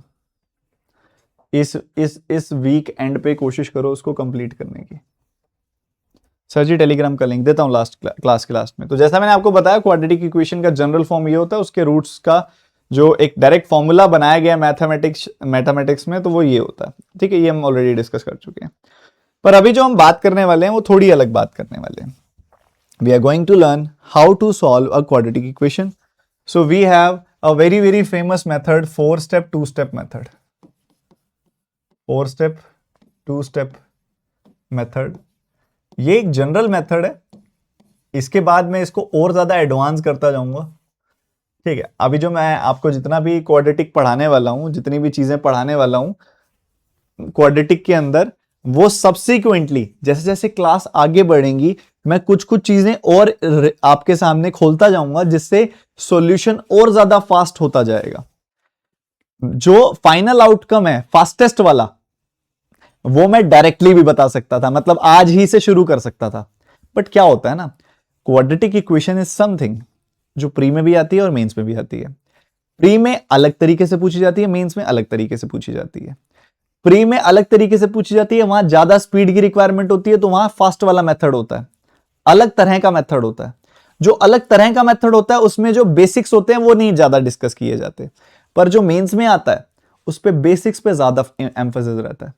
तो इसलिए मैंने बेसिक्स बताते हुए आपको उस मेथड तक लेकर जाऊंगा, ताकि आपका कोर भी स्ट्रांग रहे, आपका लॉजिक भी स्ट्रांग रहे, आपका कॉन्सेप्ट भी स्ट्रांग रहे, और फाइनली जो आप फास्ट वाला मेथड है उसको भी समझ पाए, उसको तो अप्लाई कर ही पाए, अपना फाउंडेशन, अपना बेसिक स्ट्रांग करते हुए। तो मे बी पहली क्लास में, दूसरी क्लास में आपको ऐसी फीलिंग आ सकती है कि यार कोई ऐसा फलाना मास्टर था, उसने तो ज्यादा तेज बताया था, ये तो बड़ा स्लोली चल रहा है, ये मास्टर तो ये बड़ा धीरे धीरे चल रहा है, ये तो बड़ा बेसिक बता के चल रहा है, ये तो बड़ा डिफिकल्ट बता के चल रहा है। तो मैं तुम्हें बता दूं कि इसी मास्टर के सबसे ज्यादा सिलेक्शन होते हैं, ठीक है। इसी मास्टर को बच्चे प्यार से सिलेक्शन मशीन बुलाते हैं, ठीक है। तो बेटा कुछ करा रहा हूं तो सालों साल की मेहनत है, कुछ करा रहा हूं तो सालों साल का एनालिसिस है कि किस तरीके से पढ़ाना चाहिए कि सबसे ज्यादा अच्छे से समझ आए। क्या होता है ना, जब एक टीचर की जर्नी बड़ी प्यारी होती है कि उसने बहुत बड़ी बड़ी किताबें पढ़ी हैं, बट वो तुम्हें इतने से में सब समराइज करके दे देता है ताकि तुम्हारे लिए चीजें आसान रहें, ठीक है। तो प्लीज ट्रस्ट द प्रोसेस और सीखते जाओ। सबसे पहले क्या होता है, हम ढूंढते हैं, अब एक जनरल क्वाड्रेटिक इक्वेशन है, इसको सॉल्व करने का तरीका सीखेंगे। हमें बेसिकली यहां पे क्या चाहिए होता है, सबसे पहला स्टेप होता है इसके अंदर, हम ये देखते हैं कि एक्स स्क्वायर का कॉफिशिएंट क्या है। मैंने कहा जी 1 है, एक्स स्क्वायर का कॉफिशिएंट क्या है, 1 है। और ये 2 जो कांस्टेंट नंबर है वो है 2, इसको मल्टीप्लाई करना हमारा पहला स्टेप होता है, इसको मल्टीप्लाई करना हमारा पहला स्टेप होता है, ठीक है। पहला स्टेप क्या होता है हमारा, एक्स स्क्वायर का कॉफिशिएंट जो कि 1 है और कांस्टेंट नंबर जो कि 6 है, इनको मल्टीप्लाई करना। एक्स स्क्वायर का कॉफिशिएंट, एक्स स्क्वायर का कॉफिशिएंट जो कि 2 है और कांस्टेंट नंबर जो कि 15 है, इसको मल्टीप्लाई करना, यानी कि 30। पहला स्टेप बड़ा इंटरेस्टिंग है, ध्यान रखना। कोई भी क्वाड्रेटिक इक्वेशन सॉल्व करने से पहले ये आपका पहला स्टेप होगा। उसके बाद बात करते हैं हम सेकेंड स्टेप की। सेकेंड स्टेप में हम क्या करते हैं, हम ऐसे कोई दो हमारा फोकस रहता है इस वाले साइन पे।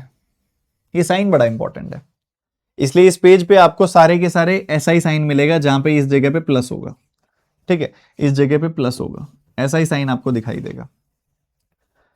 तो मुझे क्या करना है, ऐसे दो नंबर ढूंढने हैं, ऐसे दो नंबर ढूंढने हैं जिनको, ऐसे दो नंबर्स मुझे ढूंढने हैं जिनको मैं मल्टीप्लाई करूं तो मुझे मिले 2। ठीक है, और यहां पे साइन क्या है, प्लस का, तो जिनको ऐड करूं तो मुझे मिले माइनस का 3। मुझे ऐसे दो नंबर बताओ जिनको मैं मल्टीप्लाई करूं तो मुझे 2 मिले और मैं ऐड करूं तो मुझे 3 मिले।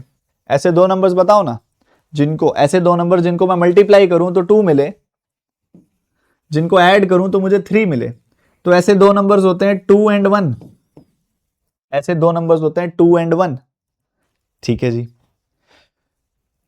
इनको मल्टीप्लाई करता हूं तो 2 आता है, इनको ऐड करता हूं तो 3 आता है। बट सर मुझे 3 नहीं चाहिए, मुझे -3 चाहिए। मैंने कहा ठीक है भाई, लो लो, -2 और -1 को ऐड करोगे तो -3 आएगा, इन दोनों को मल्टीप्लाई करोगे तो हमें मिलेगा क्या, -2 और -1 को मल्टीप्लाई करेंगे, माइनस माइनस मल्टीप्लाई होकर प्लस हो जाएगा, 2 1 2 बन जाएगा।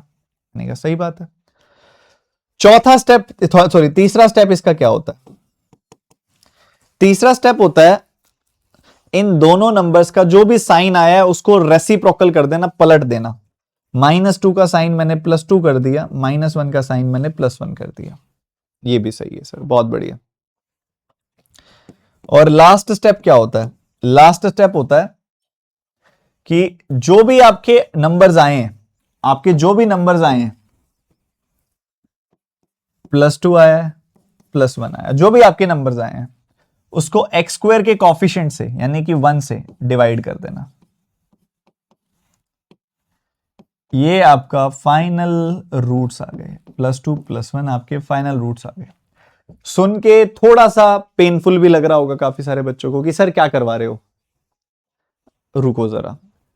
मन में ये भी आ रहा होगा कि सर ये साइन रेसिप्रोकल क्यों किया, साइन को पलटा क्यों, माइनस को पॉजिटिव, माइनस को पॉजिटिव, नेगेटिव को पॉजिटिव क्यों किया। मैंने कहा सारे डाउट्स दूर होंगे, बस पहले सुन लो ध्यान से। आ जाते हैं इस पे।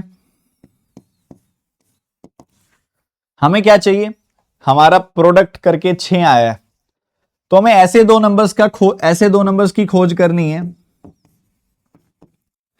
जिनको मल्टीप्लाई करूं तो 6 आए, यहां क्या साइन है, प्लस का ना, और उनको अगर ऐड करूं तो मुझे मिले -5।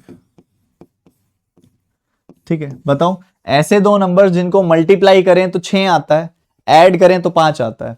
ऐसे दो नंबर जिनको मल्टीप्लाई करें तो 6 आता है, ऐड करें तो 5 आता है। ऐसे दो नंबर होते हैं 3 और 2। इनको मल्टीप्लाई करते हैं तो 6 आता है, इनको ऐड करते हैं तो 5 आता है। बट मुझे ऐड करने पे -5 चाहिए जी, -5 चाहिए तो -3 -2 ले लो। -3 -2 को ऐड करते हैं तो हमें मिलता है -5, -3 और -2 को ऐड करते हैं तो -5 मिलता है, -3 को -2 से मल्टीप्लाई करते हैं तो +6 मिलता है। ठीक है, उसके बाद साइन रिवर्सल, माइनस है तो प्लस कर दो, प्लस है तो माइनस कर दो, तो ये आया +3, ये आया +2। ठीक बात, बहुत बढ़िया बात।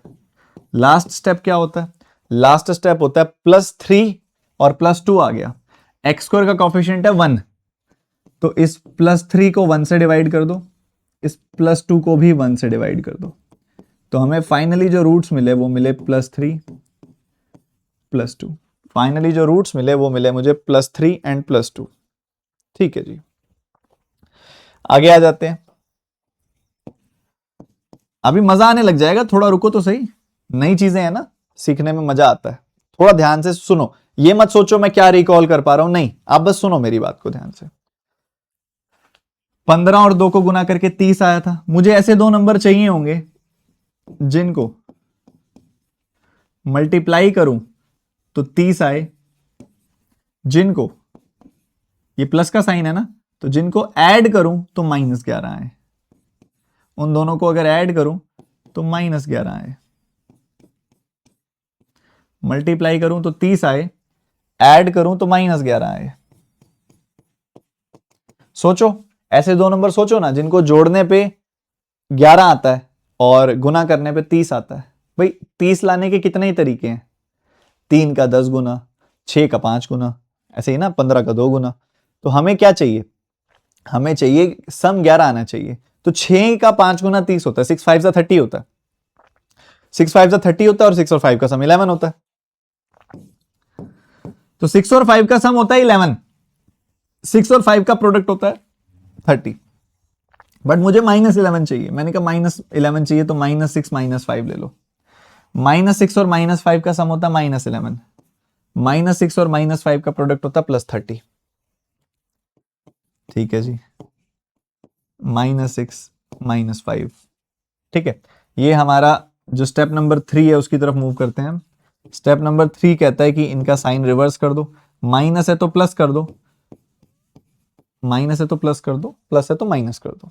ठीक है जी, लास्ट स्टेप क्या कहता है, लास्ट स्टेप कहता है +6 +5 को x स्क्वायर के कॉफिशिएंट से यानी कि 2 से डिवाइड कर दो। 2 से डिवाइड कर दिया तो हमें क्या मिला, प्लस का 3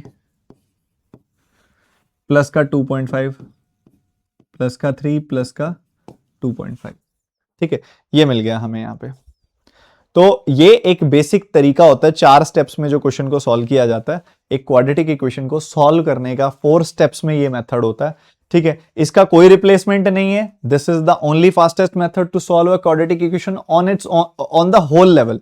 ठीक है, जब एक कंप्लीट लेवल पे किसी क्वाड्रेटिक इक्वेशन को सॉल्व करना होता है इसी मेथड से करते होते हैं।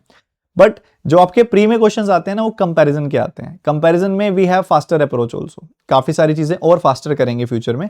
बट क्या होता है, जब हमारी नींव, हमारी फाउंडेशन मजबूत होती है ना, तो हम किसी भी तरह के मेथड में अडेप्ट कर जाते हैं।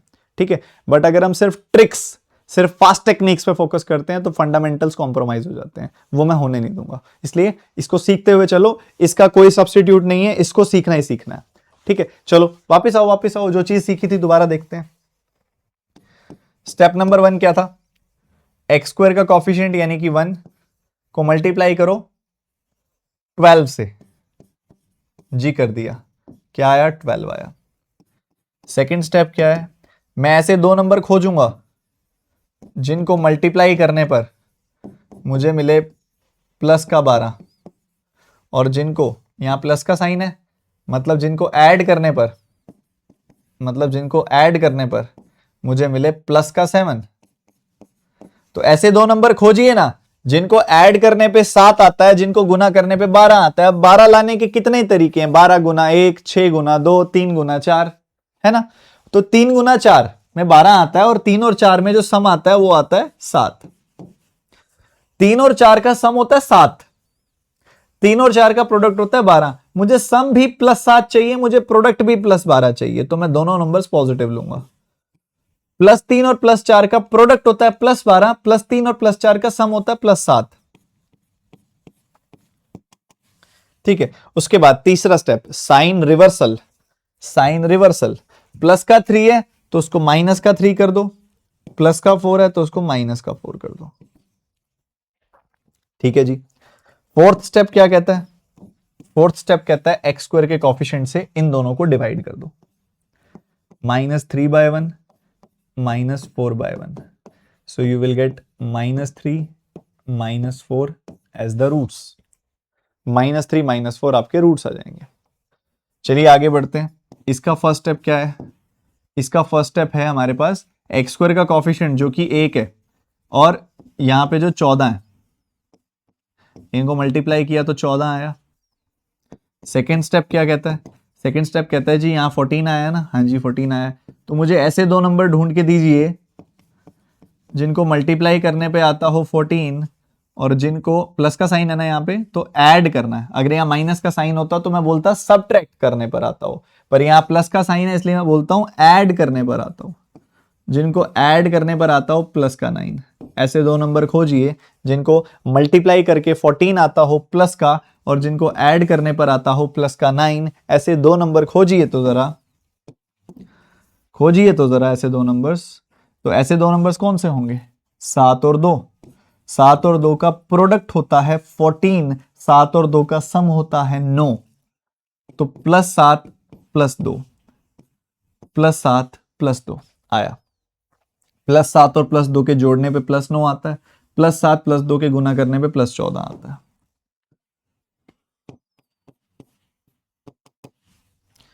उसके बाद +7 +2 का साइन रिवर्स कर दोगे तो -7 -2 आ जाएगा। -7 -2 जो आया है आपके पास साइन रिवर्स करने के बाद, उन दोनों को x² के कॉफिशिएंट से डिवाइड करेंगे।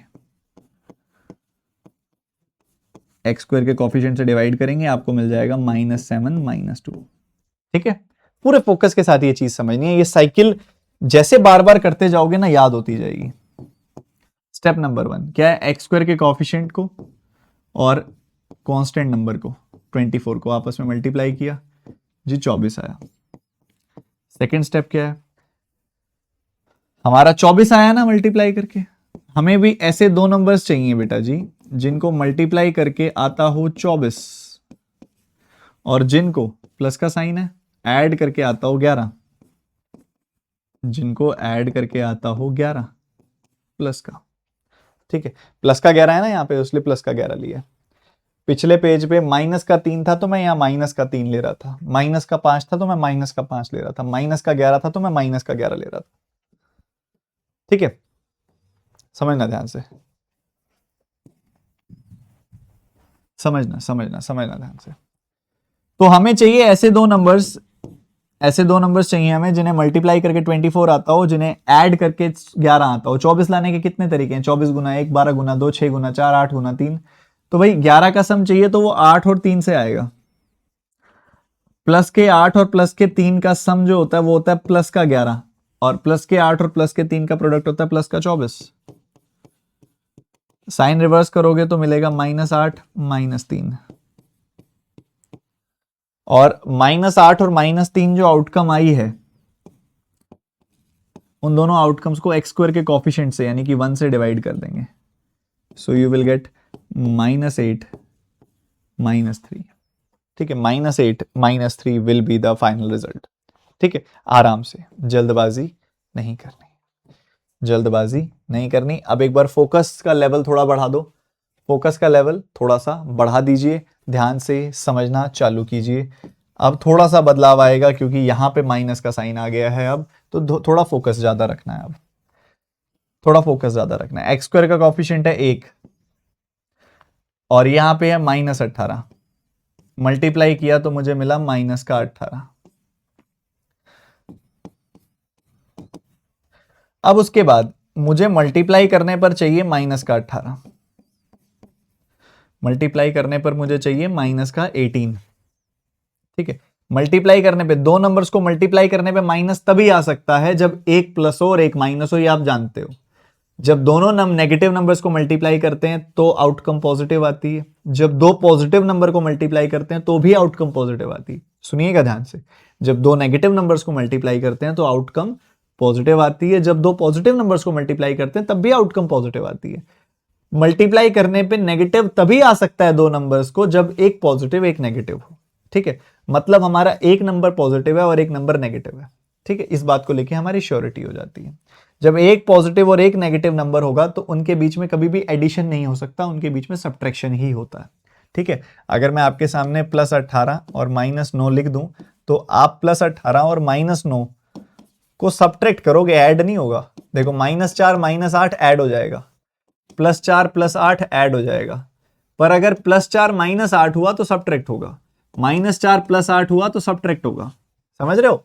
-4 -8 आपस में ऐड होगा, +4 +8 आपस में ऐड होगा, बट अगर +4 -8 है तो सब्ट्रैक्ट होगा, -4 +8 है तो आपस में सब्ट्रैक्ट होगा।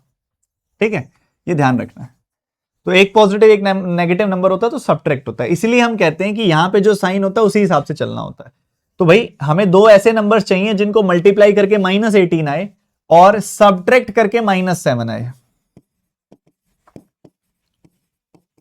और आपस में उनका सब्ट्रैक्शन होगा तो सब्ट्रैक्शन करके -7 आए। तो ऐसे दो नंबर जिनको गुना करके 18 आता हो और जिनको घटाकर 7 आता हो, ऐसे दो नंबर्स बताओ ना। ऐसे दो नंबर जिनको मल्टीप्लाई करके 18 आता हो और जिनको घटाकर 7 आता हो। तो 9 2 जा 18, 9 2 जा 18, 9 और 2 का प्रोडक्ट 18 आता है और 9 और 2 का डिफरेंस 7 आता है। ठीक है, पर मुझे चाहिए माइनस का 7, माइनस का 7 चाहिए तो मैं बड़े वाले के साथ माइनस लूंगा, छोटे वाले के साथ प्लस लूंगा। ठीक है, क्योंकि मुझे माइनस का 7 चाहिए, मुझे माइनस का 7 चाहिए। माइनस का 7 देखो, अगर मैं प्लस का 9 और माइनस का 2 लूं, मैं प्लस का 9 लूं और माइनस का 2 लूं, मैं प्लस का 9 लूं और माइनस का 2 लूं, तो मुझे +7 मिलता है। मैं माइनस का 9 और प्लस का 2 लूं, मैं माइनस का 9 और प्लस का 2 लूं, तो मुझे माइनस का 7 मिलता है। ठीक है, स्टेप नंबर 3 भूलना नहीं, sign reversal. Sign reversal, negative को पॉजिटिव कर दो, पॉजिटिव को नेगेटिव कर दो। ठीक है, और फोर्थ स्टेप क्या होता है? फोर्थ स्टेप होता है एक्स स्क्वायर के कोफिशिएंट से डिवाइड करना। तो +9 को 1 से डिवाइड कर दिया, -2 को 1 से डिवाइड कर दिया, तो you will get +9 -2 as your roots. ये आपके रूट्स आ जाएंगे। कोई बात नहीं बेटा, अभी बहुत सारे करने हैं और पक्का हो जाएगा, अभी देखना, और पक्का और परिपक्व हो जाएगा। स्टेप नंबर 1, एक्स स्क्वायर का कोफिशिएंट जो कि 1 है उसको मल्टीप्लाई कर दिया -10 से, तो हमें आउटकम क्या मिला? हमें आउटकम मिला -10। स्टेप नंबर 2 क्या कहता है? हमें ऐसे दो नंबर खोजने हैं जिनको मल्टीप्लाई करके आता हो -10। हमें ऐसे दो नंबर्स खोजने हैं जिनको मल्टीप्लाई करके आता हो -10 और जिनको सब्ट्रैक्ट करके आता हो -9। जिनको सब्ट्रैक्ट करके आता हो -9। हमें ऐसे दो नंबर्स खोजने हैं। भाई बताओ ना, ऐसे दो नंबर जिनको घटाऊंगा आपस में तो 9 आएगा, जिनको गुना करूंगा तो 10 आएगा। बताओ ना, ऐसे दो नंबर जिनको गुना करूंगा तो 10 आना चाहिए, मल्टीप्लाई करूंगा तो 10 आना चाहिए, और घटा दूंगा तो मुझे 9 मिलना चाहिए। तो ऐसे दो नंबर्स होते हैं 10 और 1। 10 और 1 का डिफरेंस होता है 9, 10 और 1 का प्रोडक्ट होता है 10। ठीक है, बट मुझे डिफरेंस चाहिए -9, तो मैं बड़े वाले को माइनस दूंगा, छोटे वाले को प्लस दूंगा, ताकि -10 + 1 करने पे -9 आता है और प्रोडक्ट करने पे -10 आता है। Step number 3, sign reversal, +10 -1। और चौथा स्टेप, एक्स स्क्वायर का कोफिशिएंट +10/1 -1/1। तो ये +10 आ गया और -1 आ गया, ये आपके रूट्स आ गए। ठीक है जी, आगे बढ़ते हुए सीखना है, अभी सीखना है, हमने ध्यान से सीखना है। स्टेप नंबर 1, एक्स स्क्वायर का कोफिशिएंट है 3, उसको मल्टीप्लाई कर दो -2 से, सो यू विल गेट -6। तो ऐसे दो नंबर जिनको मल्टीप्लाई करके, ऐसे दो नंबर जिनको मल्टीप्लाई करके -6 आता हो और जिनको सब्ट्रैक्ट करके -5 आता हो, उन दो नंबर्स को घटाऊं ना तो उनका -5 आता हो। तो ऐसे दो नंबर जिनके बीच में 5 का गैप है और उनको गुना करके 6 आता है, भाई ऐसे दो नंबर्स हैं, इनको मल्टीप्लाई करके तो 6 आता है और इन दोनों के बीच में 5 का गैप है, इन दोनों के बीच में 5 का गैप है। तो ऐसे दो नंबर्स कौन से होंगे? ऐसे दो नंबर्स होंगे 6 और 1। 6 और 1 के बीच में 5 का गैप होता है और 6 और 1 को मल्टीप्लाई करते हैं तो 6 आता है। मैंने कहा सही है सर। मुझे -5 चाहिए, -5 चाहिए, तो मैं यहाँ माइनस का साइन लगाऊंगा, यहाँ प्लस का साइन लगाऊंगा, ताकि -6 + 1 करने पे -5 आए, -6 + 1 करने पे -5 आए और -6 को +1 से गुना करने पर -6 आए। Sign reversal, +6 - 1 +6 -1। तो एक्स स्क्वायर के कोफिशिएंट से डिवाइड करना है 3 से, 3 से, तो ये हमें मिल गया +2 एंड -1/3, +2 एंड -1/3। ठीक है, अभी रुकना नहीं है, छोटा सा एक सेट और, फिर छुट्टी भी कर दूंगा आज जल्दी, क्योंकि आज बहुत कुछ हो गया पढ़ने वाला, इतना ज्यादा एक बार में रिवाइज नहीं कर पाओगे।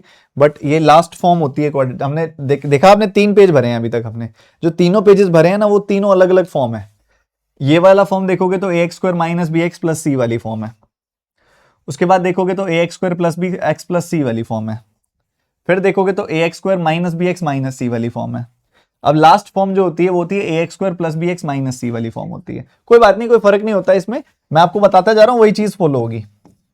सबसे पहले एक्स स्क्वायर का कोफिशिएंट होता है 1, उसको -10 से मल्टीप्लाई किया तो हमें मिला -10।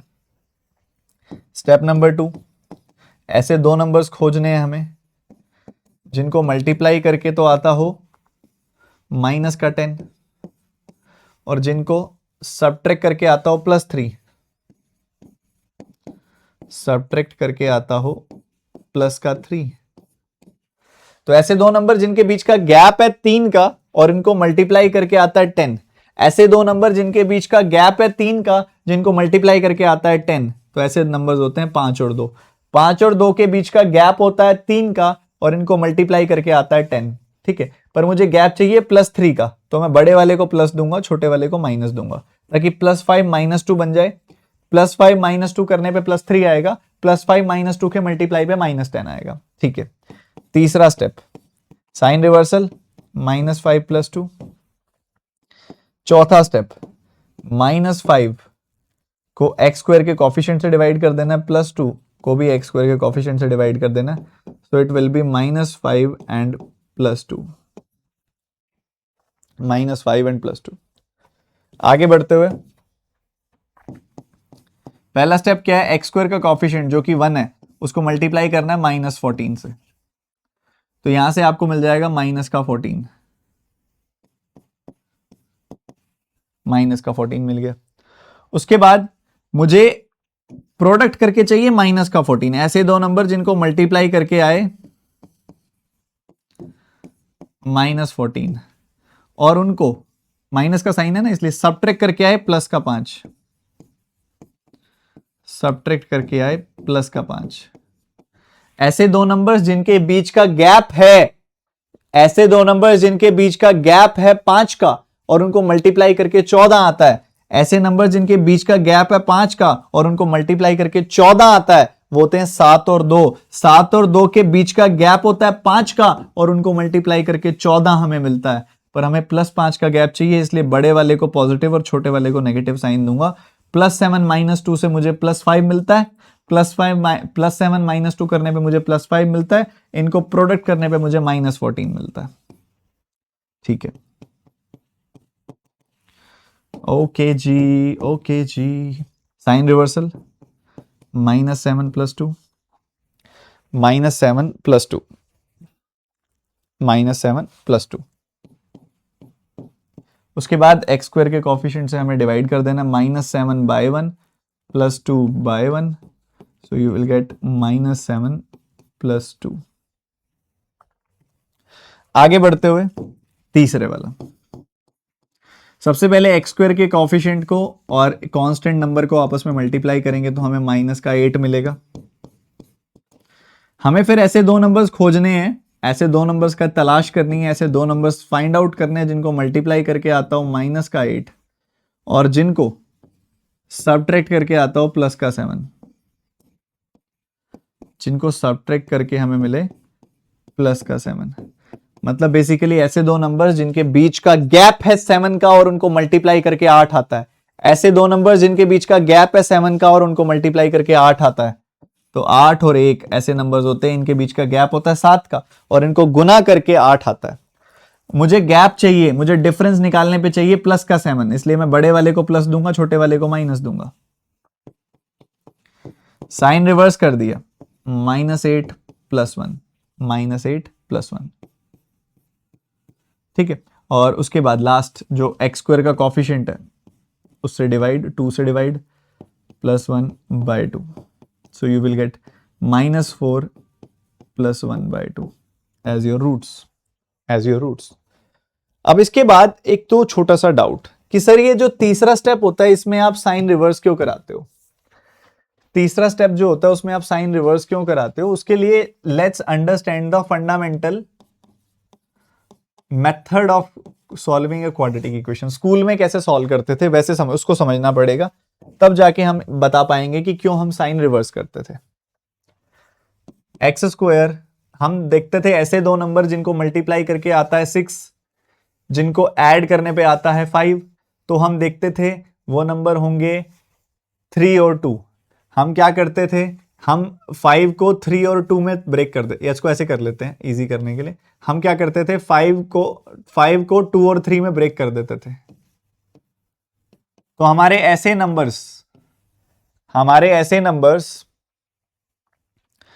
जिनको मल्टीप्लाई करके 6 आए और ऐड करके 5 आए वो आते थे +3 +2। फिर हम इसमें से x कॉमन लेते थे, x +3 बन जाता था। इधर से 2 कॉमन लेते थे, x +3 बन जाता था। और फिर इसमें से x +3 कॉमन लेते थे, तो पहले वाले से x बचता था, दूसरे वाले से 2 बचता था। तो बेटा जी ऐसे दो नंबर्स जिनको मल्टीप्लाई करके 6 आता है, जिनको ऐड करने पर 5 आता है, वो आते थे प्लस का 3 और प्लस का 2। बट क्या प्लस का 3 और प्लस का 2 हमारे रूट्स आ जाते थे? नहीं। फिर हम क्या करते थे, इस x +3 को इक्वेट करते थे 0 से, इस x +2 को इक्वेट करते थे 0 से। जो प्लस का 3 होता था वो राइट हैंड साइड में जाके माइनस का 3 बन जाता था। जो प्लस का 2 होता था वो राइट हैंड साइड पे जाके माइनस का 2 बन जाता था। मतलब जो पॉजिटिव होता था वो नेगेटिव हो जाता था, जो नेगेटिव होता था वो पॉजिटिव हो जाता था, क्योंकि इक्वल के दूसरी तरफ चले जाते थे। ये +2 था तो ये राइट साइड में जाके नेगेटिव हो जाता था, साइन रेसिप्रोकल हो जाता था, साइन इंटरचेंज हो जाता था। इसलिए तीसरे स्टेप में साइन इंटरचेंज किया जाता है। ठीक है, तो अभी तुम्हें मैंने 4 तरह की क्वाड्रेटिक इक्वेशन बताई है, इससे आगे मैं नहीं बताऊंगा। 4 तरह की क्वाड्रेटिक इक्वेशंस मैंने तुम्हें बताई हैं। वो 4 तरह की क्वाड्रेटिक इक्वेशंस जो होती हैं उसको बस ध्यान से समझ लो। ax² + bx + c = 0। एक फॉर्म ये होती है, एक फॉर्म ये होती है, एक फॉर्म ये होती है,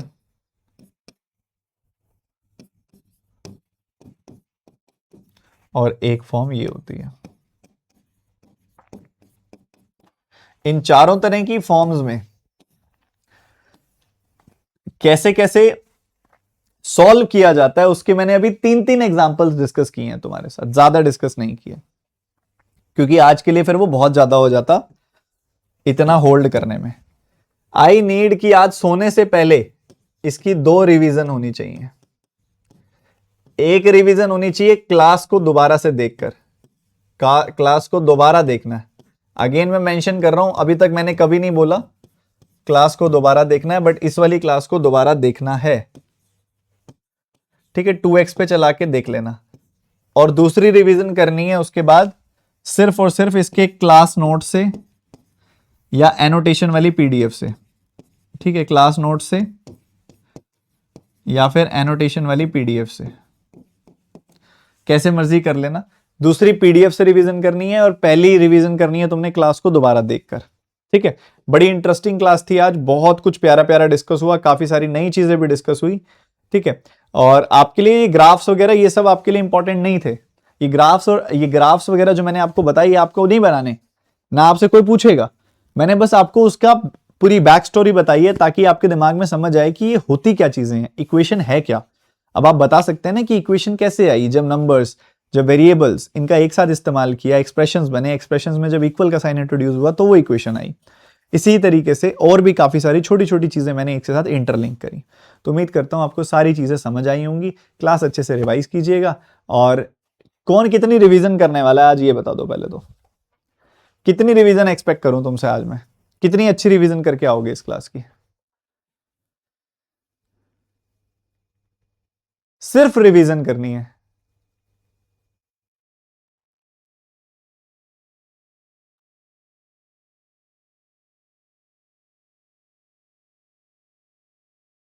पक्का? पक्का प्रॉमिस?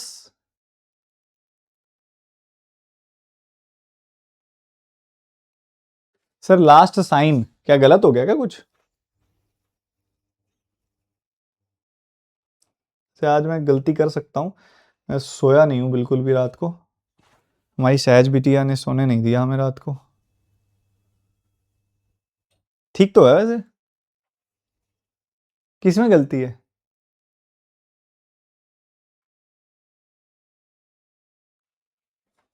एक बार रुकना, जरा कमेंट्स रोकना एक बार सारे बच्चे, प्लीज स्टॉप द कमेंट्स। ये जो बता रहे हैं कोई गलती वलती है एक बार बताओ, जरा देख लेते हैं कोई गलती है तो। बेटा रोक दो कमेंट्स, आप रोक दो ना यार। जो सिर्फ मुझे मेरी गलती बता रहे हैं वो रुक जाओ, बाकी सारे वो बता दो, बाकी सारे रुक जाओ। अरे थम जाओ यार। इससे पिछली स्लाइड।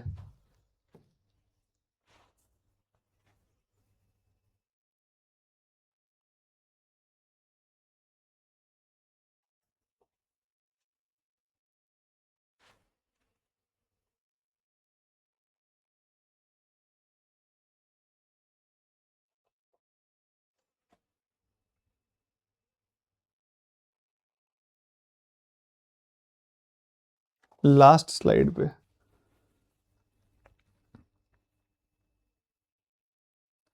मैंने ना कूट देना है इसको। क्या गलती कहते हो तुम? ये क्या गलती है? वो तो दोबारा लिखी गई है। गलती गलती गलती। हाँ।